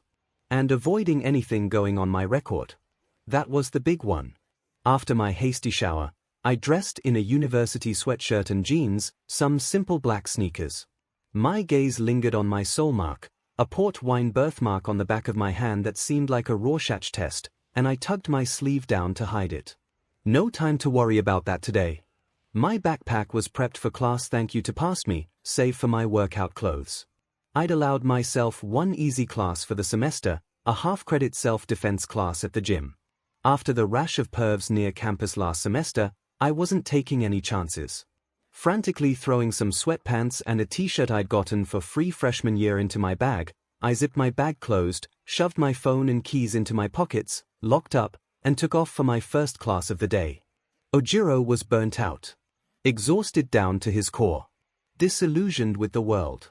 He was ready to give up his life of heroism and move to the mountains, make a living fighting bears and eating what nature provided for him. But his boss, his old friend Shoto Todoroki from school, insisted that more time off would do him good, and begged him to stay at the hero agency he'd started, the one a few of their friends from high school worked at. Todoroki changed 𝐒𝐻𝐻's schedule to have Tuesdays and Fridays off, breaking his week into 2 little chunks of work with his weekends sprinkled in the middle. So what did 𝐒𝐻𝐻 do? Immediately call the school and ask for another class to teach. Like an idiot. He awoke his first Tuesday home with a feeling of vertigo. Like the world had shifted somehow. Shaking it off, 𝐒𝐻𝐻 forced himself out of bed and to the kitchen, pouring himself the biggest cup of coffee possible. Raking a hand through his blonde hair, he inhaled the steam rolling off of his coffee, soothing his jumbled nerves. Before making breakfast, per day off routine, he stepped out onto his private balcony and took a look out over the city, his city, and sat to meditate. As always, before he got started, he rubbed his thumb over the smudge on the back of his other hand, tracing the birthmark's outline a few times with a fondness that had his heart simultaneously drowning in remorse and nostalgia for someone he'd never met. When he was 5, he thought it looked like a monster, the shape. At 10, he decided it was a flower with wobbly petals. At 15, a plate of spaghetti. At 20, BLD spatter. And now, at 25. Potential. A swirly portal to a happy future. Myheroacademia 𝐒𝐻𝐻 drained his coffee cup and closed his eyes, letting his mind slow and his thoughts wander. But, as usual, they drifted back and back and back. To his soulmate. At the end of the day, I was definitely ready to punch something. 2 of my 3 professors had pronounced my name wrong in roll call. I found out I didn't get into the advanced thesis course, and no one believed I was a senior. Sorry I'm on the short side. Stupid genetics. Anyway, I was fuming on the way to self-defense, gripping my backpack straps and muttering death threats under my breath. People probably thought I was on something. Or about to commit arson. And trust me, I was one good reason away from it. I threw the gym doors open with more force than necessary, noticing at the last second that someone was coming up the walk behind me. Pausing for a beat, I took a deep breath to even out my emotions and held the door for them, forcing a smile. He nodded and muttered a thank you with a gentle smile, ducking past me and heading toward the rooms used for classes. I followed, trying not to stare at his tail poking out from beneath his sweatshirt. Wish I had a tail. That'd be so cool. We walked in silence down the gym hall, our footsteps echoing off of the squeaky smooth floor and brown brick walls. Turned out he was heading into the same classroom as me, and we headed in together, him holding the door for me this time. I thanked him and bolted across the room, claiming a spot in the corner for my backpack before scampering off to change. By the time I got back, the room was full, and the kid with the tail was up front, talking and joking with a girl who was hanging off of his every word. For some reason, this made me excessively angry, and I grumbled to myself, arms crossed over my chest as I shot daggers at them with my eyes. What is wrong with me? All right, everyone, round up. The guy with the tail yelled, his hands cupped around his mouth to amplify his voice.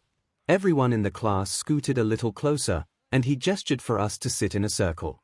I'm Myheroacademia 𝐒𝐿, or some of you might know me as the martial arts hero, Tailman.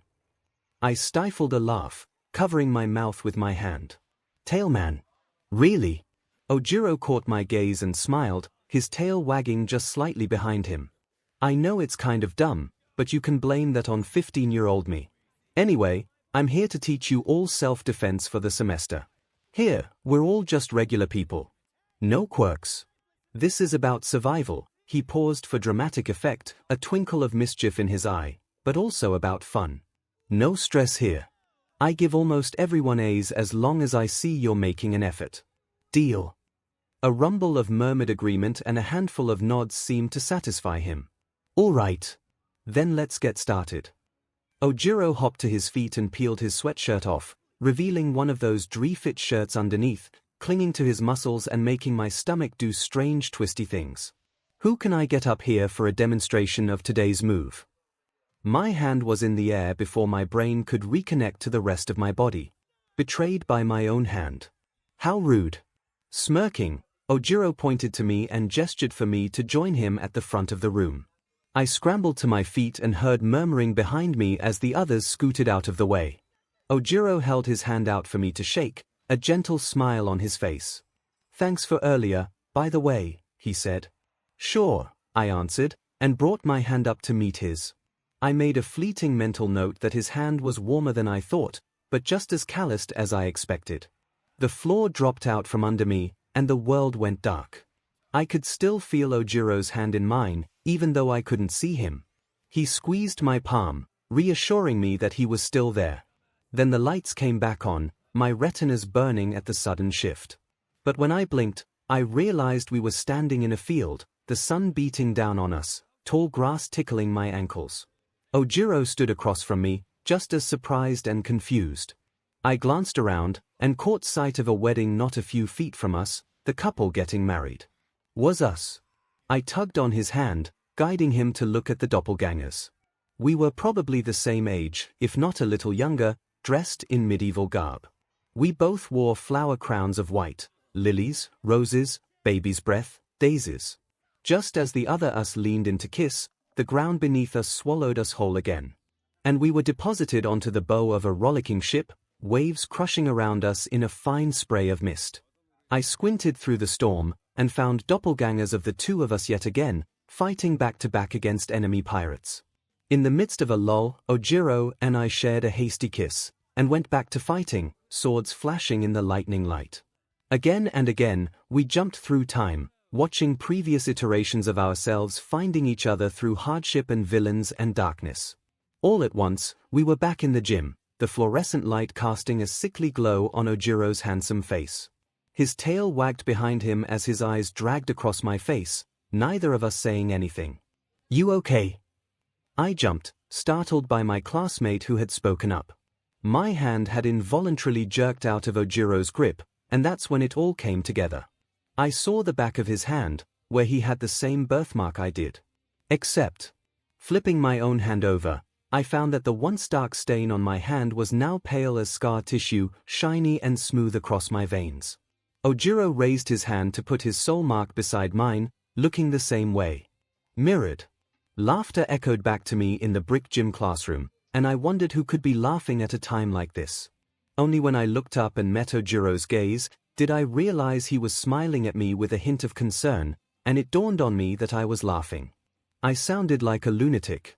Sorry, I muttered, hanging my head to hide my flushed cheeks. This is really weird. And embarrassing. 𝐒𝐻𝐻𝐼 chuckled and turned to the class. Class is dismissed. See you next Tuesday. I waited until the thundering of sneakers ebbed, taking deep breaths to calm my tripping heart. A hand found my chin, tilting my face up to look straight at 𝐒𝐻𝐻𝐼. My soulmate. Thank you. For what? I whispered, my heart climbing into my throat and choking off my vocal cords. He smirked and leaned in, knuckles dragging along the rim of my jaw. For showing up. We kissed for the millionth time in a university gym classroom. And I dropped the class the next day. Turns out you can't date your teacher. No matter how many times you've been married before. Who knew? Man, this is 𝐒𝐭𝐚𝐲 𝐔𝐸𝐽 sipped his beer and chuckled at his best friend, Denki Kaminari's words. You're not wrong, buddy, 𝐒𝐿 sighed, leaning against the bar. But I guess it's Swedish if you say could be worse, I will hit you, Katsuki Bakugo hissed, sidling up to them in a black suit and orange tie. He stole Kaminari's nearly full beer, ignoring Kaminari's aghast stare, and downed the whole thing in one swig. There's no goddamn way this could be worse. Bakugo raised a hand for 2 more beers and frowned at the crowd around them. It was their first Hero Awards, hosted at the Hero Museum of Japan. The boys were dressed to the nines, clad in designer suits and shoes, trying and failing to fit in among their older, more experienced peers. A band played from a raised stage across the ballroom, and the dance floor was full of laughter, dancing couples spinning each other in dizzying circles. A chandelier twice the size of 𝐒𝐿's car hung over the ballroom, sunset colors bouncing off of the dripping crystals. Some couples wandered off into the exhibits to look at the memorabilia. And stuff. 𝐒𝐿 shrugged and clutched his beer tighter in his hands, lest Bakugo steal his too. He didn't want to get his hopes up. Their class had only been saving people for a year. It wasn't likely that any of them were going to win any awards already. But it was nice to have a night off. Plus there was plenty of free food and alcohol. So 𝐒𝐿 wasn't complaining. He just had to survive another couple of hours of fanciness. Then he could go home and sleep. I was running late. As usual. Sometimes I hated being such a good friend, because I was constantly running from one promise to the next, always helping someone move or cat-sitting or throwing a baby shower or proofreading someone's resume. And tonight was no different. I'd gotten roped into playing at some award ceremony when the usual pianist called out sick, despite having hardly any classical training. Piri is lucky she's so nice. And the pay would cover my rent for 2 months, so that was easily the best part. I will have someone come out and tune your piano, on me, she promised over the phone as I jogged up the block toward the venue. And brunch is my treat next weekend, I promise. The desperation in her voice made me sigh involuntarily. Piri, calm down. I'll be there in 5 minutes. Take a deep breath and worry about something else, okay? Just have Tenya meet me outside so I know where to go, I grumbled, shoving my head down beneath my collar, bracing myself against the icy winter wind. Her tinkling laugh rang back. Sure. He'll be right out front. Can't miss him. Navy suit, new glasses, cute butt. Piri, please, I chuckled into my scarf. 10 years but is the last thing I want to think about right now. It's the only thing I want to think about right now. You. She giggled and sighed into the phone. I'll see you in a bit. Thank you again. Yeah, I smiled. See you later, Piri. Bye. We hung up, and I turned a corner, narrowly avoiding a frantic shopper, arms piled high with holiday gifts. Down the block, the museum shone brightly through the dark, lights illuminating the snowy air. One show, I promised myself, one show to pay my rent. I can do this. 𝐒𝐿 raised his hand to reflexively run his fingers through his midnight dark hair, only to remember that it was pulled back in a bun for the party. He settled for picking the label off of his beer bottle instead, occupying himself while he listened to Mina prattle on about her most recent ex and how it had gone down in flames. Literally, apparently, because they'd had a fire quirk. He briefly considered pranking someone just to keep his mind busy, but thought better of it. Being a hero came with a lot of benefits, but the major downside was that people actually looked up to 𝐂𝐿 now. He had to be on his best behavior almost constantly. Hunter, are you even listening to me? Mina pouted. Thankfully, Kirishima swept in just then, hugging Mina and 𝐂𝐿 and ordering himself a drink, breaking up the tension. 𝐂𝐿 let Kirishima take the reins and relaxed as his friend told a funny story about a robbery he'd recently foiled with Sun Eater and Fat Gum. Until Kirishima froze mid-sentence. 𝐂𝐿 didn't even notice at first, but the silence became deafening as he zoned back in. Kiri, he asked, waving a hand in front of his friend's stalled expression, you there, man? Turning to Mina, 𝐂𝐿 studied her too, and found her in a similar state, her martini glass halted in midair, eyes half-lidded as if in mid-blink. Pushing off of the wall, 𝐂𝐿 set his beer down on the bar and looked around. The entire ballroom had frozen in place, as if someone pushed pause on the entire scene, or, well, everyone except him. He slid between dancing couples in mid-spin, chatting friends in full story mode, their hands hovering in mid-gesticulation, and the band, grins wide and instruments frozen on one, long, harmonious note. Hello. 𝐂𝐿 spun, looking for the gentle voice that echoed around the ballroom, when it hit him. Now he knew what was happening. Heart hammering in his ribs, he swallowed back against the fear rising in his throat, liked his lips, and yelled back with hands cupped around his mouth, I'm here. Tenya stalled just as we entered the ballroom, my jacket slung over his arm as we made our way to the coat check. Tenya. You okay? I asked, the edge of a joke in my tone, hoping he was making some weird prank. He'd never been great at jokes, so I thought maybe this was his attempt at humor. But I shoved him a little when he didn't respond, and Tenya remained unmoving. Yeah, I muttered, casting my gaze around the ballroom from the stairs where we overlooked the room. It seemed that everyone was frozen in time. Stopped like a picture. Except me. Hello. I screamed over the railing, hoping that maybe this was some weird dream or a quirk of some kind. Oh God. What if it's a villain? I ducked below the rail, praying that I didn't just give away my location and ruin my chances of living to see tomorrow. Closing my eyes, I willed my frantic breathing to slow, my erratic heartbeat to find its regular rhythm. I'm here. My eyes snapped open. SHT. I peered between the rails down into the ballroom, and caught sight of a man moving through the crowd in a black suit, his dark hair tied back in a tiny bun. He didn't look very scary. Or villainous.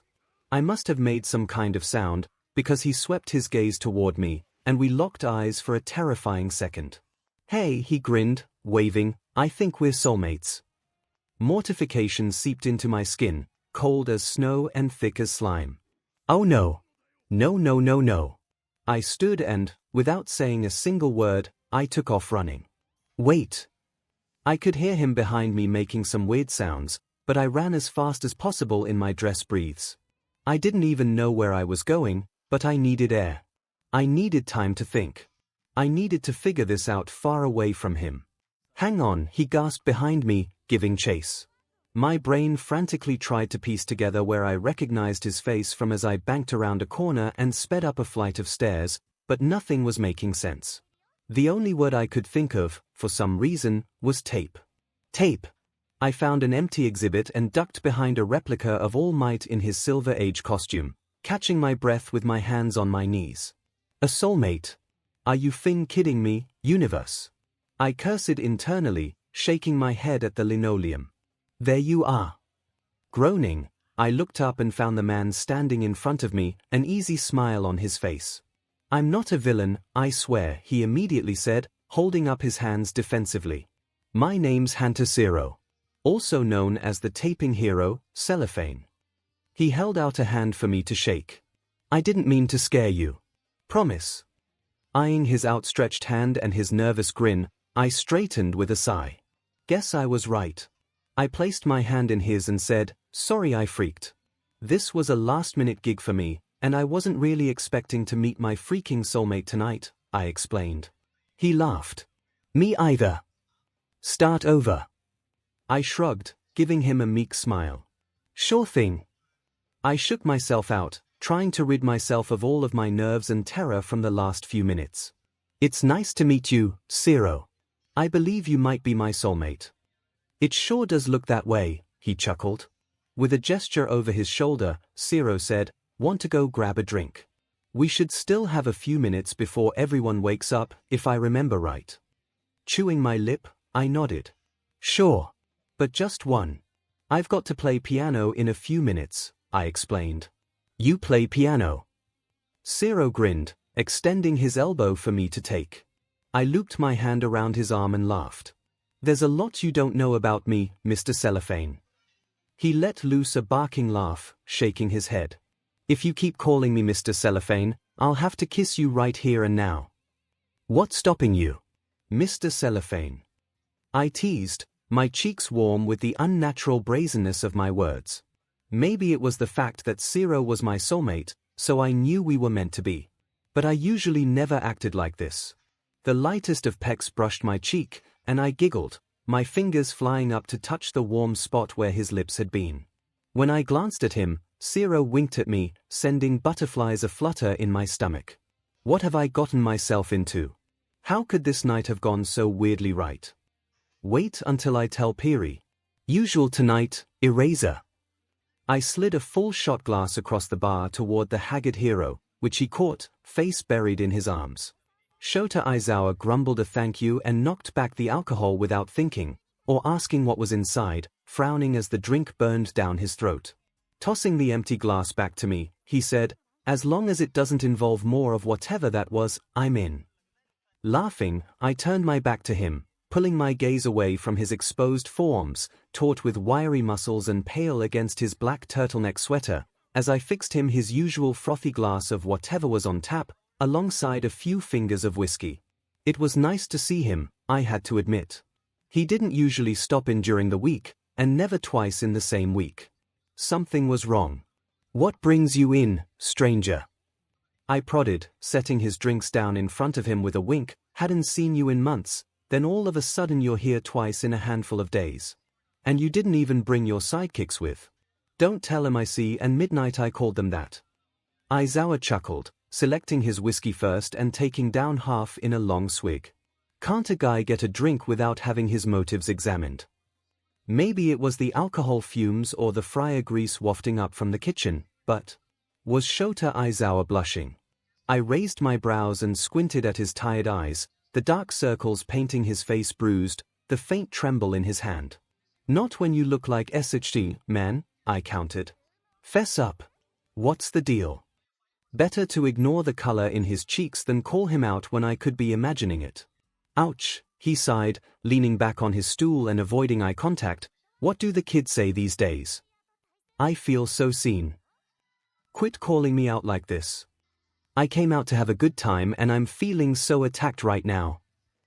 Can't save people or teach properly if you aren't sleeping, I said. My hand found its way to his arm, the one with his soulmate tattoos, without thinking. You need to take better care of yourself, eraser. If not for yourself, then for the people that care about you. Ergo, me. His soulmate. Which he was still blissfully unaware of. I'd been his bartender for years, and it only took me a few months into our friendly relationship to figure out that every time Aizawa stopped in for a drink, my soulmate tattoo would grow.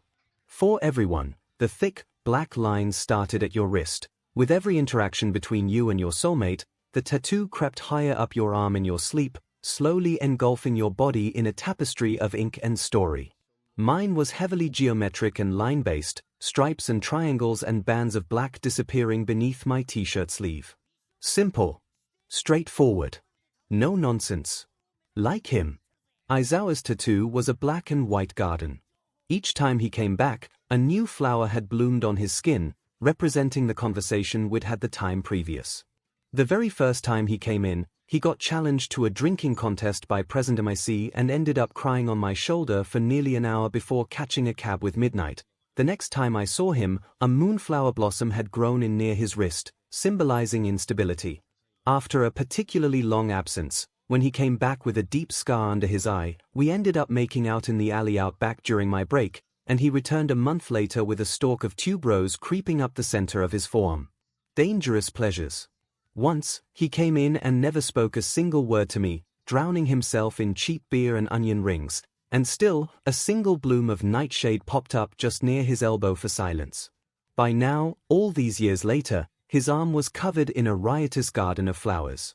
I'd made a game out of it with Midnight to guess which flower would grow in next, and oftentimes we were both wrong. But I'd had enough.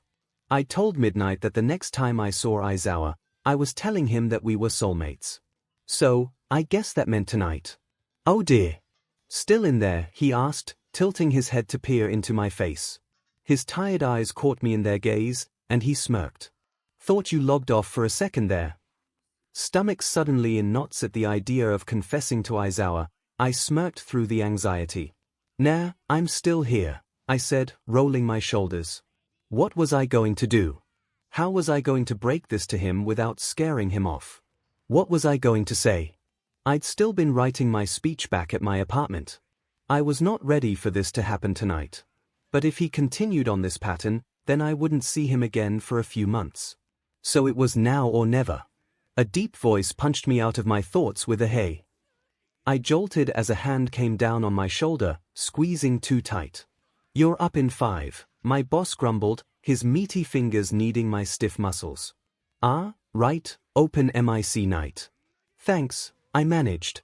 My boss gave us both a stiff nod before continuing across the bar, searching for the other sign-ups. Aizawa tapped his drink on the counter and smirked. You sing. Now it was my turn to blush. My cheeks flooded with color and heat, my heart thudding uncomfortably against my ribs. Only during the week. Less people, I confessed, pretending to tidy behind the bar to avoid his eyes. Stage fright, here. Got it in one. Crippling, debilitating, all-consuming stage fright, I nodded. Glancing at Aizawa, I found him looking at me with something soft in his expression, not quite smiling, but definitely not frowning. It made me want to die on the spot. Or kiss him. I hadn't quite decided yet. What? You just seem so unflappable. So headstrong. Shame something like stage fright can take you down, he muttered, taking a long sip from his beer. His words turned my brain to mush, my tongue falling limp and words meaningless. My boss tapped the MIC from our ramshackle stage in the far corner of the bar, jarring feedback screeching into the night and rattling my teeth. Welcome, welcome, he boomed, rubbing his hands together like an overgrown fly. We'll be getting open MIC night started in just a moment with one of our own bartenders. Enjoy. He gestured to me with one of his greasy paws, making me shiver as I felt the stares of the other patrons falling on me. Guess you're up, Aizawa said as I didn't move. I nodded, willing my feet to go. He placed his empty hand on mine and patted my knuckles reassuringly. Just pretend there isn't anyone else here. Just look at me. Swallowing past the lump in my throat, I managed a chuckle and a smile and said, sure, eraser. My feet unstuck from the floor, and I grabbed my guitar from the corner of the stage where I'd stowed it earlier in my shift, settling onto the rickety stool alit center stage. A lone MIC stood in a stand in front of me. Waiting. Without saying a word, I began to strum. Oh, I'm never gonna leave you, darling. No, I'm never gonna go. Regardless, everything inside of me is living in your heartbeat. The words flowed out before I could decide on them, the song selecting itself from the endless directory in my mind. I'd had an entirely different song selected at the beginning of the night, but my subconscious chose something else. Making all the moves for me. I will always be yours forever and more. Through the push and the pull I still drown in your love and drink till I'm drunk and all that I've done. Is it ever enough? My eyes found his across the bar, heart slamming in my chest and palms sweaty. But his gaze was soft, his smile wide and easy. I'd never seen him look so relaxed. Or happy.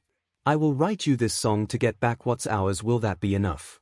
The anxiety slipped from me so slowly that I didn't even notice it was gone until the song was over. My shoulders were weightless, my heart light. The patrons clapped for me, louder and harder than I'd ever gotten applause before.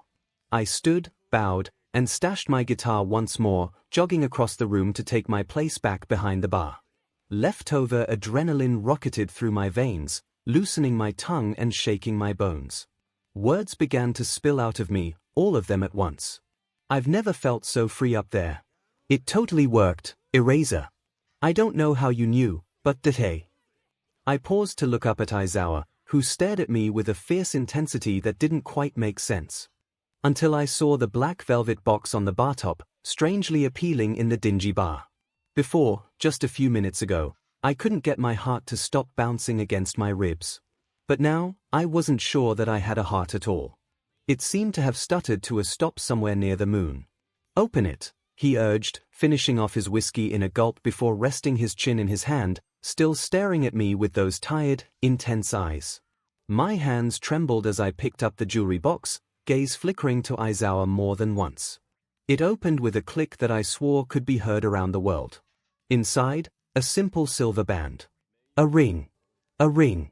Not a prank, Aizawa said up front. His mouth was buried in his palm, his words marred by his hand. I knew you were going to say that first. But I'm certain that we're soulmates. So why wait? If some higher power has fated this for us, why fight it? We have the rest of our lives to bicker and discover and go on adventures. But all we can control is now. He sighed and sat up straighter, running a lazy hand through his tangled locks. So, I guess what I'm trying to say is... yes. He acted as if I'd punched him, doubling over on the bar, burying his face in his hands. You didn't let me ask, he chuckled, shaking his head. Did you need to? I asked, terrified that I ruined the whole thing and that he suddenly wanted to take it back. Also, let's circle back to what you just said before you try to break off our 30-second engagement. How long have you known? I set the box down on the bar, ring inside. Some part of me still said this wasn't real. I wasn't touching that thing until I knew for sure.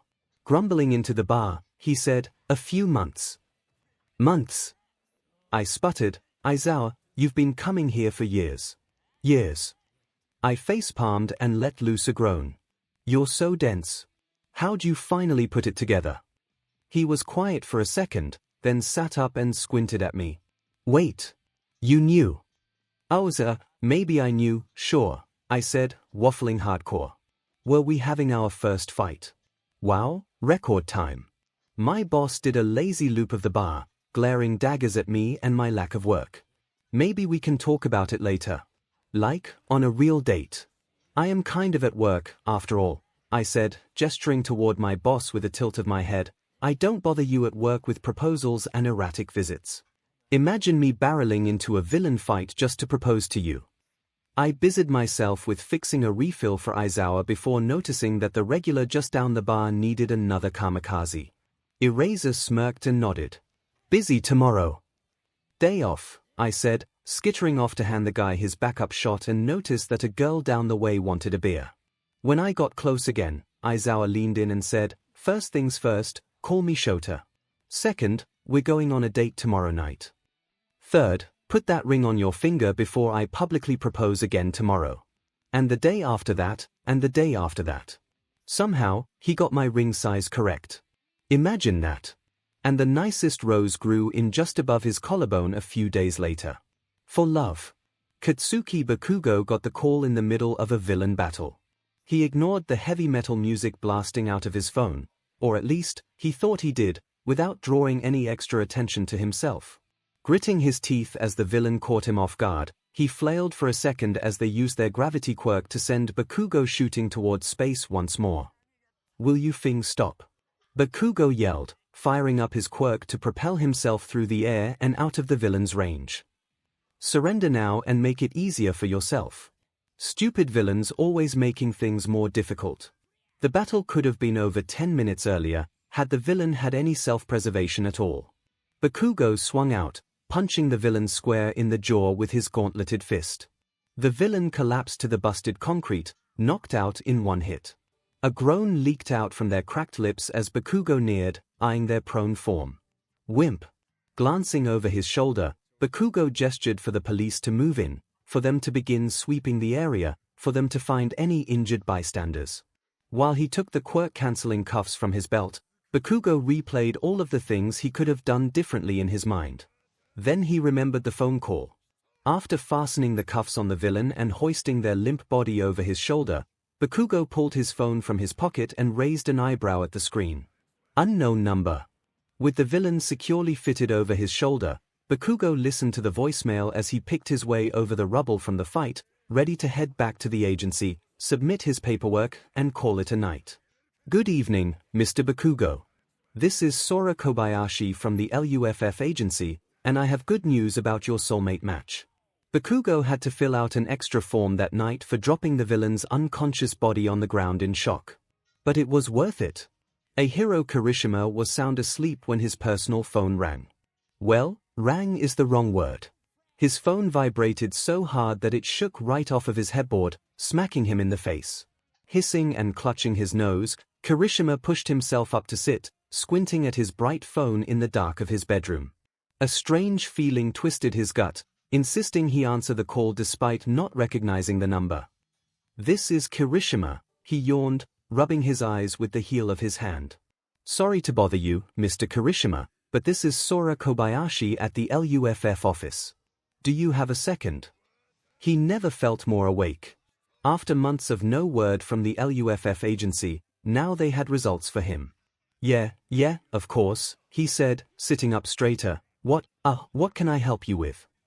Sifting a shaky hand through his shoulder-length crimson hair, Kirishima tried to focus on the call, and not let his mind wander, but his imagination ran wild anyway. Light laughter chimed from the other end of the phone. We have good news, Mr. Kirishima, Miss Kobayashi said, you have a match. And even better. You have two. Both have 93% compatibility. Surely. He'd heard wrong. He'd never heard of someone having two soulmates before. Two. Kirishima ran his free hand over his face, wincing when he touched his sore nose. Both. This was a prank. A giant, messed up prank. Kaminari and Zero wouldn't go this far. Would they? Yes, sir. Would you like to know more about them? Yes. I, of course, was in the LUFF office when the news broke.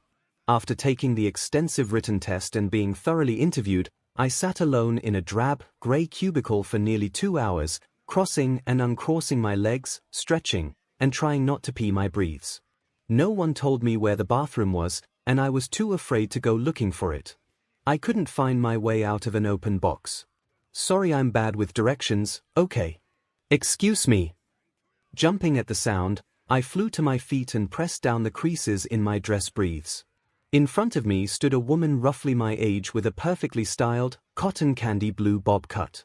Her gentle smile reminded me of hot chocolate and warm pajamas straight out of the dryer. I didn't mean to startle you. Follow me, please.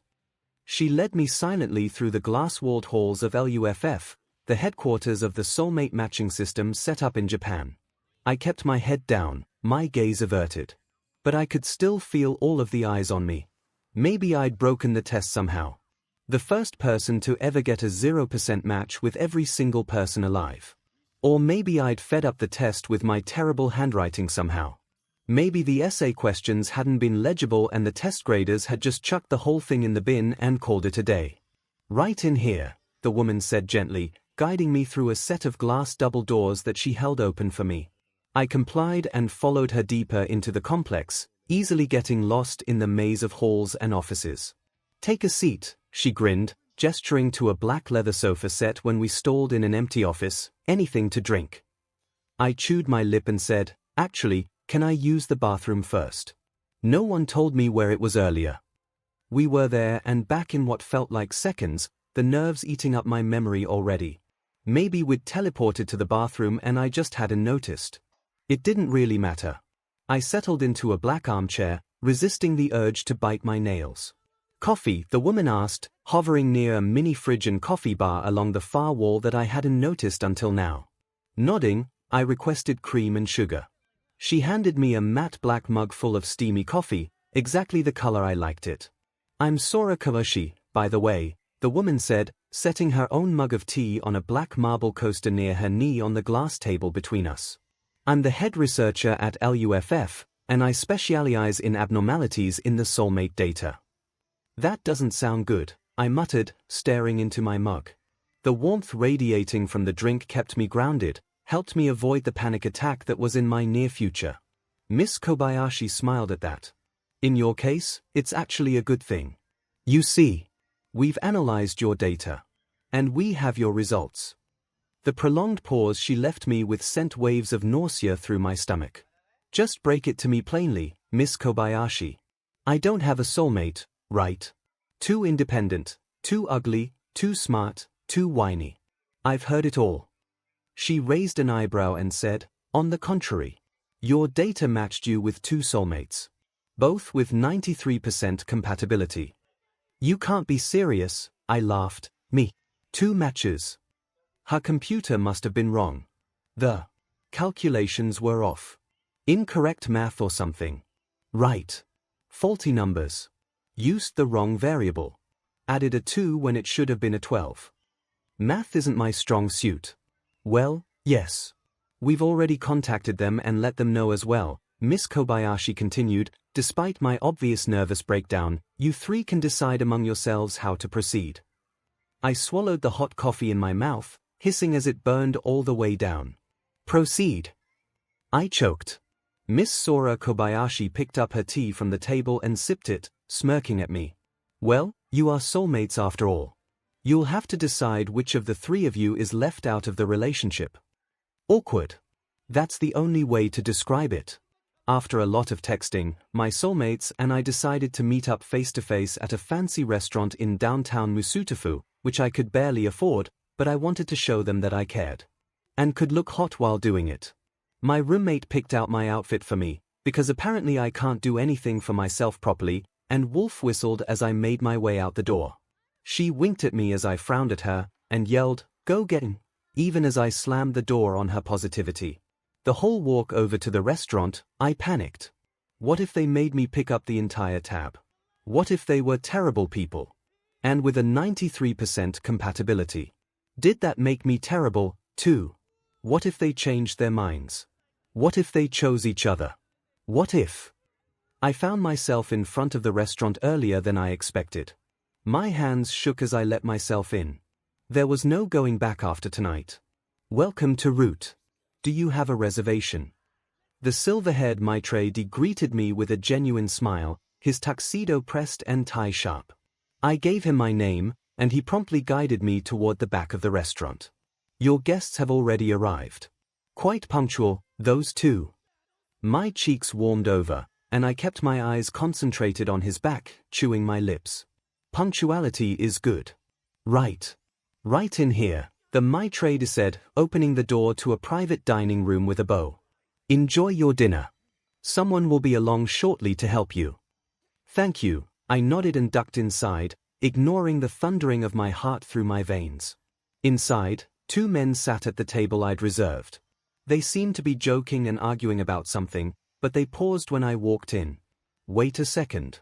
Red hair, pointy teeth. Blonde hair, frowny brows. Holy SHT scrambling backward, I edged away from the table. Oh no, I gasped, bumping into the door and feeling for the handle. This didn't make sense. How could this have happened?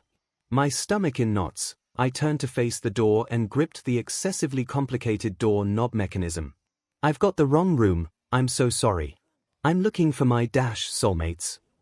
I froze, flinching at his soft voice. Yeah. So are we if you guys don't happen to be Kirishima and Bakugo, by any chance. I muttered, still facing the door. Yep. A sigh leaked out of me, releasing the breath I'd been holding. After gathering the courage, I turned to face them. My soulmates. The one I'd recognized as Red Riot beamed at me, and the other one, Ground Zero, smacked him in the arm. Don't skim, he grumbled, frowning at Red Riot. I'm not trying to. Red Riot said, worry creasing his brows. Did I scare you? He asked, turning to me. No.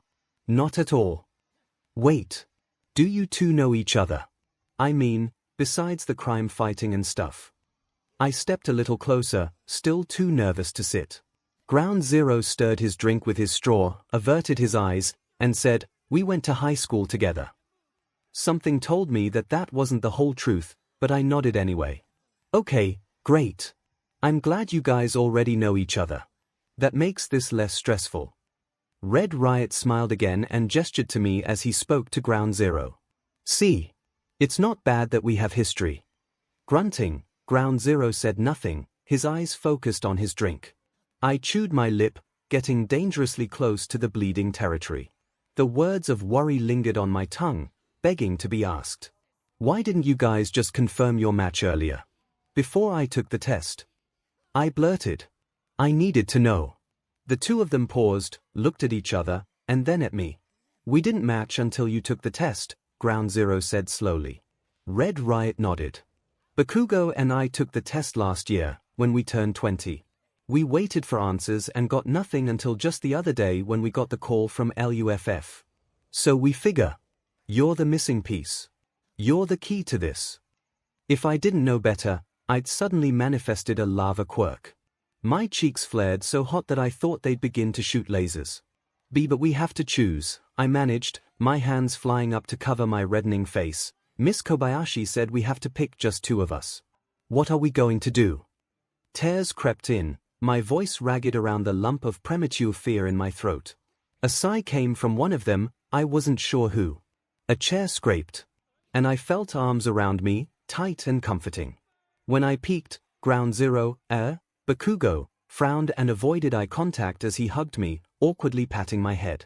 Don't worry about it. Was he blushing? Red Riot, sorry, Kirishima, slammed into us, his arms wrapping around Bakugo and I both. We'll figure it out. Worst comes to worst, I'll choose Bakugo, Bakugo can pick you, and you can pick me. LUFF will have a field day with that. He laughed, and Bakugo's frown lightened, almost a smile. Yeah, FLUFF, Bakugo said. We'll show those bestialis. They looked at me, and I couldn't help it. FFLUFF. Roaring with laughter, they released me from their grip, and I tried to restrain my smile, but failed terribly. Maybe I was freaking out too early. Maybe we could figure a way around this. Maybe I was the key to it all. Maybe having two soulmates wouldn't be so bad. I can't remember the first time I dreamt of 𝐒𝐻𝐲 𝐔𝐻𝐽. But he tells me the story anytime I ask to hear it, so it's almost like I remember it through him. Plus, he's an excellent storyteller, so I like having my SHT memory as an excuse to get him to flex his word-weaving abilities. His retelling always opens in an aquarium. 𝐒𝐻𝐲 and his family had gone earlier that day for his first time. So it tracks that the aquarium featured heavily in his dreams that night. He swam with the dolphins from the mammal show, lived among the anemones and urchins in the tide pools, and floated hand in hand with otters on cool, slow currents. All of the food stalls were unstaffed, but full of food, and 5-year-old 𝐒𝐲𝐷 helped himself to as many ice creams and takoyaki and mochi as he wanted. He was the only one in the park, and it was bliss. At some point, he wandered through a dark exhibit for the deep-sea creatures, ice cream cone in hand, and happened upon a clear tunnel. The brightness overwhelmed him at first, but his eyes adjusted to technicolor fish swimming over and around him, the mighty sharks overhead, the shy fish below, and the mysterious shapes in the distance. 𝐒𝐻𝐲 reached into the front pocket of his tiny overalls for his camera, the one he'd gotten for his birthday a month prior, to save this feeling of being swallowed by the ocean forever. A sound from the other end of the tunnel gave him pause just as he was about to take a picture of a wide sea turtle that swam in close. It swam off. 𝐒𝐲𝐷 lowered his camera and looked down both dark ends of the tunnel, nerves and fear fusing into something uncomfortable in his chest. Hello, he yelled, is there someone there? A beat of silence met him, and 𝐒𝐲𝐷 shrugged, chalking the noise up to his dream as he raised his camera to his eye once more, when a shaky, hello rang back. Shoving his camera back into his overalls, 𝐒𝐻𝐲 ran toward the scared voice, the one much smaller and softer than his. If you hadn't guessed by now. That voice was mine. We didn't know it then, I mean, cut us a little slack, he was just barely 5, and I wasn't even 4 yet, but that first strange meeting was only the beginning of many. Every night from then on, 𝐒𝐻𝐲 𝐔𝐻𝐽 and I shared our dreams. Our parents explained, once we finally plucked up the courage to ask, that it was because we were soulmates. We lived infinitely in our dreams, we went on adventures, sailed the 7 seas, saw places we'd only dreamed of, and saved the world more times than I can count. Sometimes, on cozy, slow nights, we spoke of our daily lives, our passions, our pursuits, our failings, our hopes, our darkest fears, our most elaborate perfect days. 𝐒𝐿 and I had the whole world to ourselves in our dreams. Which was useful, considering we lived on opposite sides of the planet. Exactly a 12-hour time difference. Language barrier, too. Not handy at all. I'd adapted to a strange sleep schedule early on, sleeping when 𝐒𝐻𝐲 slept so we could see each other. He insisted that I stop, but I couldn't bring myself to quit him. I'd rather see him and F up my internal clock than live a normal life without my soulmate. Plus, in our dream worlds we could understand each other just fine. In the real world, we fumbled through texts and emails and phone calls, relying on Google Translate to help us through our patchy and awkward language problems. Then, everything changed. When the Fire Nation attacked. Just kidding. Wouldn't that be something? Turns out that this was all a cactus juice-induced fever dream and nothing is real. I just hallucinated myself into a soulmate with more arms than usual, gorgeous hair, and the best gravelly voice. I think 𝐒𝐿 seems like a waterbender, don't you? Sorry. Anyway. What I meant to say was that the summer I turned 18, everything was off. Weird somehow. With our age difference, 𝐒𝐿 had already been working as a sidekick for a few years in Japan with his friends, saving lives and being amazing. Every time he got hurt, it took all of my strength and one look at my very sad bank account to not hop on the next plane out of Halifax International to go see him. I hated my shitty waiting tables and serving customers restaurant job, so any excuse to use all of my accrued time off would have been fine with me. But 𝐒𝐿 has this crazy sense of integrity that is simultaneously super hot and annoying, and he insisted I stay. So I did.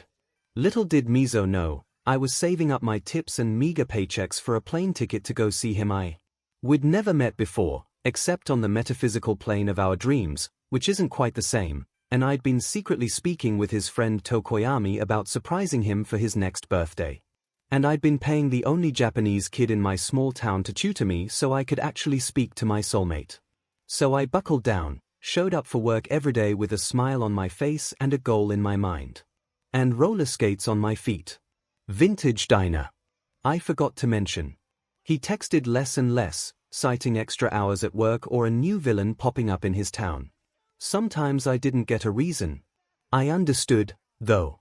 Zedo's a hero, and I'm just not. His stuff was more important than mine. At least, that's what I told myself. That's how I kept my thoughts from straying toward the idea that he was cheating. Or somehow, something worse. It was a Wednesday when I had my first table that made me want to quit my job. Nothing I did was right, even though I followed their directions to a T and went above and beyond to make them happy. In the end, they left no tip, and complained to my boss about my poor attitude. I took my break right there and then, hiding in the cleanest stall of the bathroom to cry. My phone shook in my trembling hands as I texted 𝐒𝐿, hoping he'd be available to talk, or maybe just so I could hear his voice for a second. A few words of encouragement was really all I wanted. Something, anything, to set me back on my feet. He responded immediately, which surprised me, like he knew I would be messaging him, and asked me to call. I did. "Hi, love," he answered. A tearful chuckle forced out of me, and I said, "Hi, love. I've missed you." I clutched my phone with both hands, hanging on like it was a lifeline, a buoy, a lighthouse. The only beam of light in a world of darkness. "I've missed you too," he sighed. "What's wrong?" I couldn't say anything for a long time, the fist of tears in my throat choking off my voice and holding my vocal cords hostage. I didn't want to disappoint him or show him how weak I was. I couldn't even handle one mean table when he fought bad guys all day every day. Perspective. "Are you at work?" "Yeah," I coughed, fresh tears sailing down my cheeks. "Bad customer." He made a soft noise, the one he usually made when we hugged. "Maybe take a walk. Fresh air might help." "Sure, yeah," I nodded, forcing myself to my feet. "Stay on the line with me." "Of course." On my skates, I beelined out of the bathroom, straight for the back exit. Of course it was raining out. It felt like some kind of weird karma, the world kicking me when I was down. "I'm outside," I told him with a wry laugh, But it's pouring. Where are you? Describe it for me. I'm out back of the restaurant. Smells like fry oil and trash, I chuckled, wiping my cheeks as I weakly scooted around the back lot and threw my hood up over my hair. Wearing your black skates today? I paused, holding my phone away from my ear for a second to stare at the screen like I could give 𝐻𝐸 an incredulous look by staring hard enough at my device. Yeah, I said, replacing my phone against my cold numbed ear. Good guess. He chuckled, low and deep. Not guessing. What? Turn around. If I'd been a little more awake or less tear-streaked, then maybe I could have put the pieces together faster. But when I turned to face the front parking lot, 𝐒𝐲 stood just a few feet from me in a huge, tailored winter jacket, a navy beanie pulled down over his silver hair. His cowl was pulled up over his face, but I could tell he was smiling. A dozen yellow roses were gripped in front of his chest. And I was positive I was hallucinating. Surprise, he said, both into the phone and out loud, raising a worried eyebrow at me. This isn't real, I answered, stepping closer and letting my phone fall from my ear. He hung up and stashed his phone in his pocket, tilting his head at me. You can't be here, I clarified, we're too far apart. 𝐻𝐸's eyes crinkled, and my heartbeat tripped in my chest. But I am. He held the roses between us as he bent down to lean his forehead against mine. Not a dream, he added. Don't believe you, I whispered, still trying to process the feeling of his skin on mine for the first time. Electric, solid, real. Without hesitation, he pressed the roses into my hands. Using his quirk to swamp me with a fleet of lips from every one of his extra limbs, 𝐻𝐸 covered my face in butterfly kisses that made me snort and giggle and make some very inhuman sounds. Okay. Not a dream. I laughed, bopping him on the chest with my flowers a few times. He backed off, and swept my wet hair away from my face with a sigh. What should we do with the rest of our day? I pointed at the restaurant, and opened my mouth to say that I had to work, but he covered my mouth with one of his hands, and said, You have the next week off. I already cleared it with your boss. Taken aback by his thoughtfulness, I pushed his hand away and managed, Well, I guess then it's time to go on some kind of romantic adventure. Sounds good to me, he responded, wrapping an arm around my shoulders and steering me toward the parking lot. Let's get warmed up and make a game plan. Out of the corner of my eye, I checked him out. Even if I said it felt real, it still didn't really. My soulmate, here. In real life. Halfway across the world. With me. Together. No cactus juice involved. It was better than anything I could ever dream.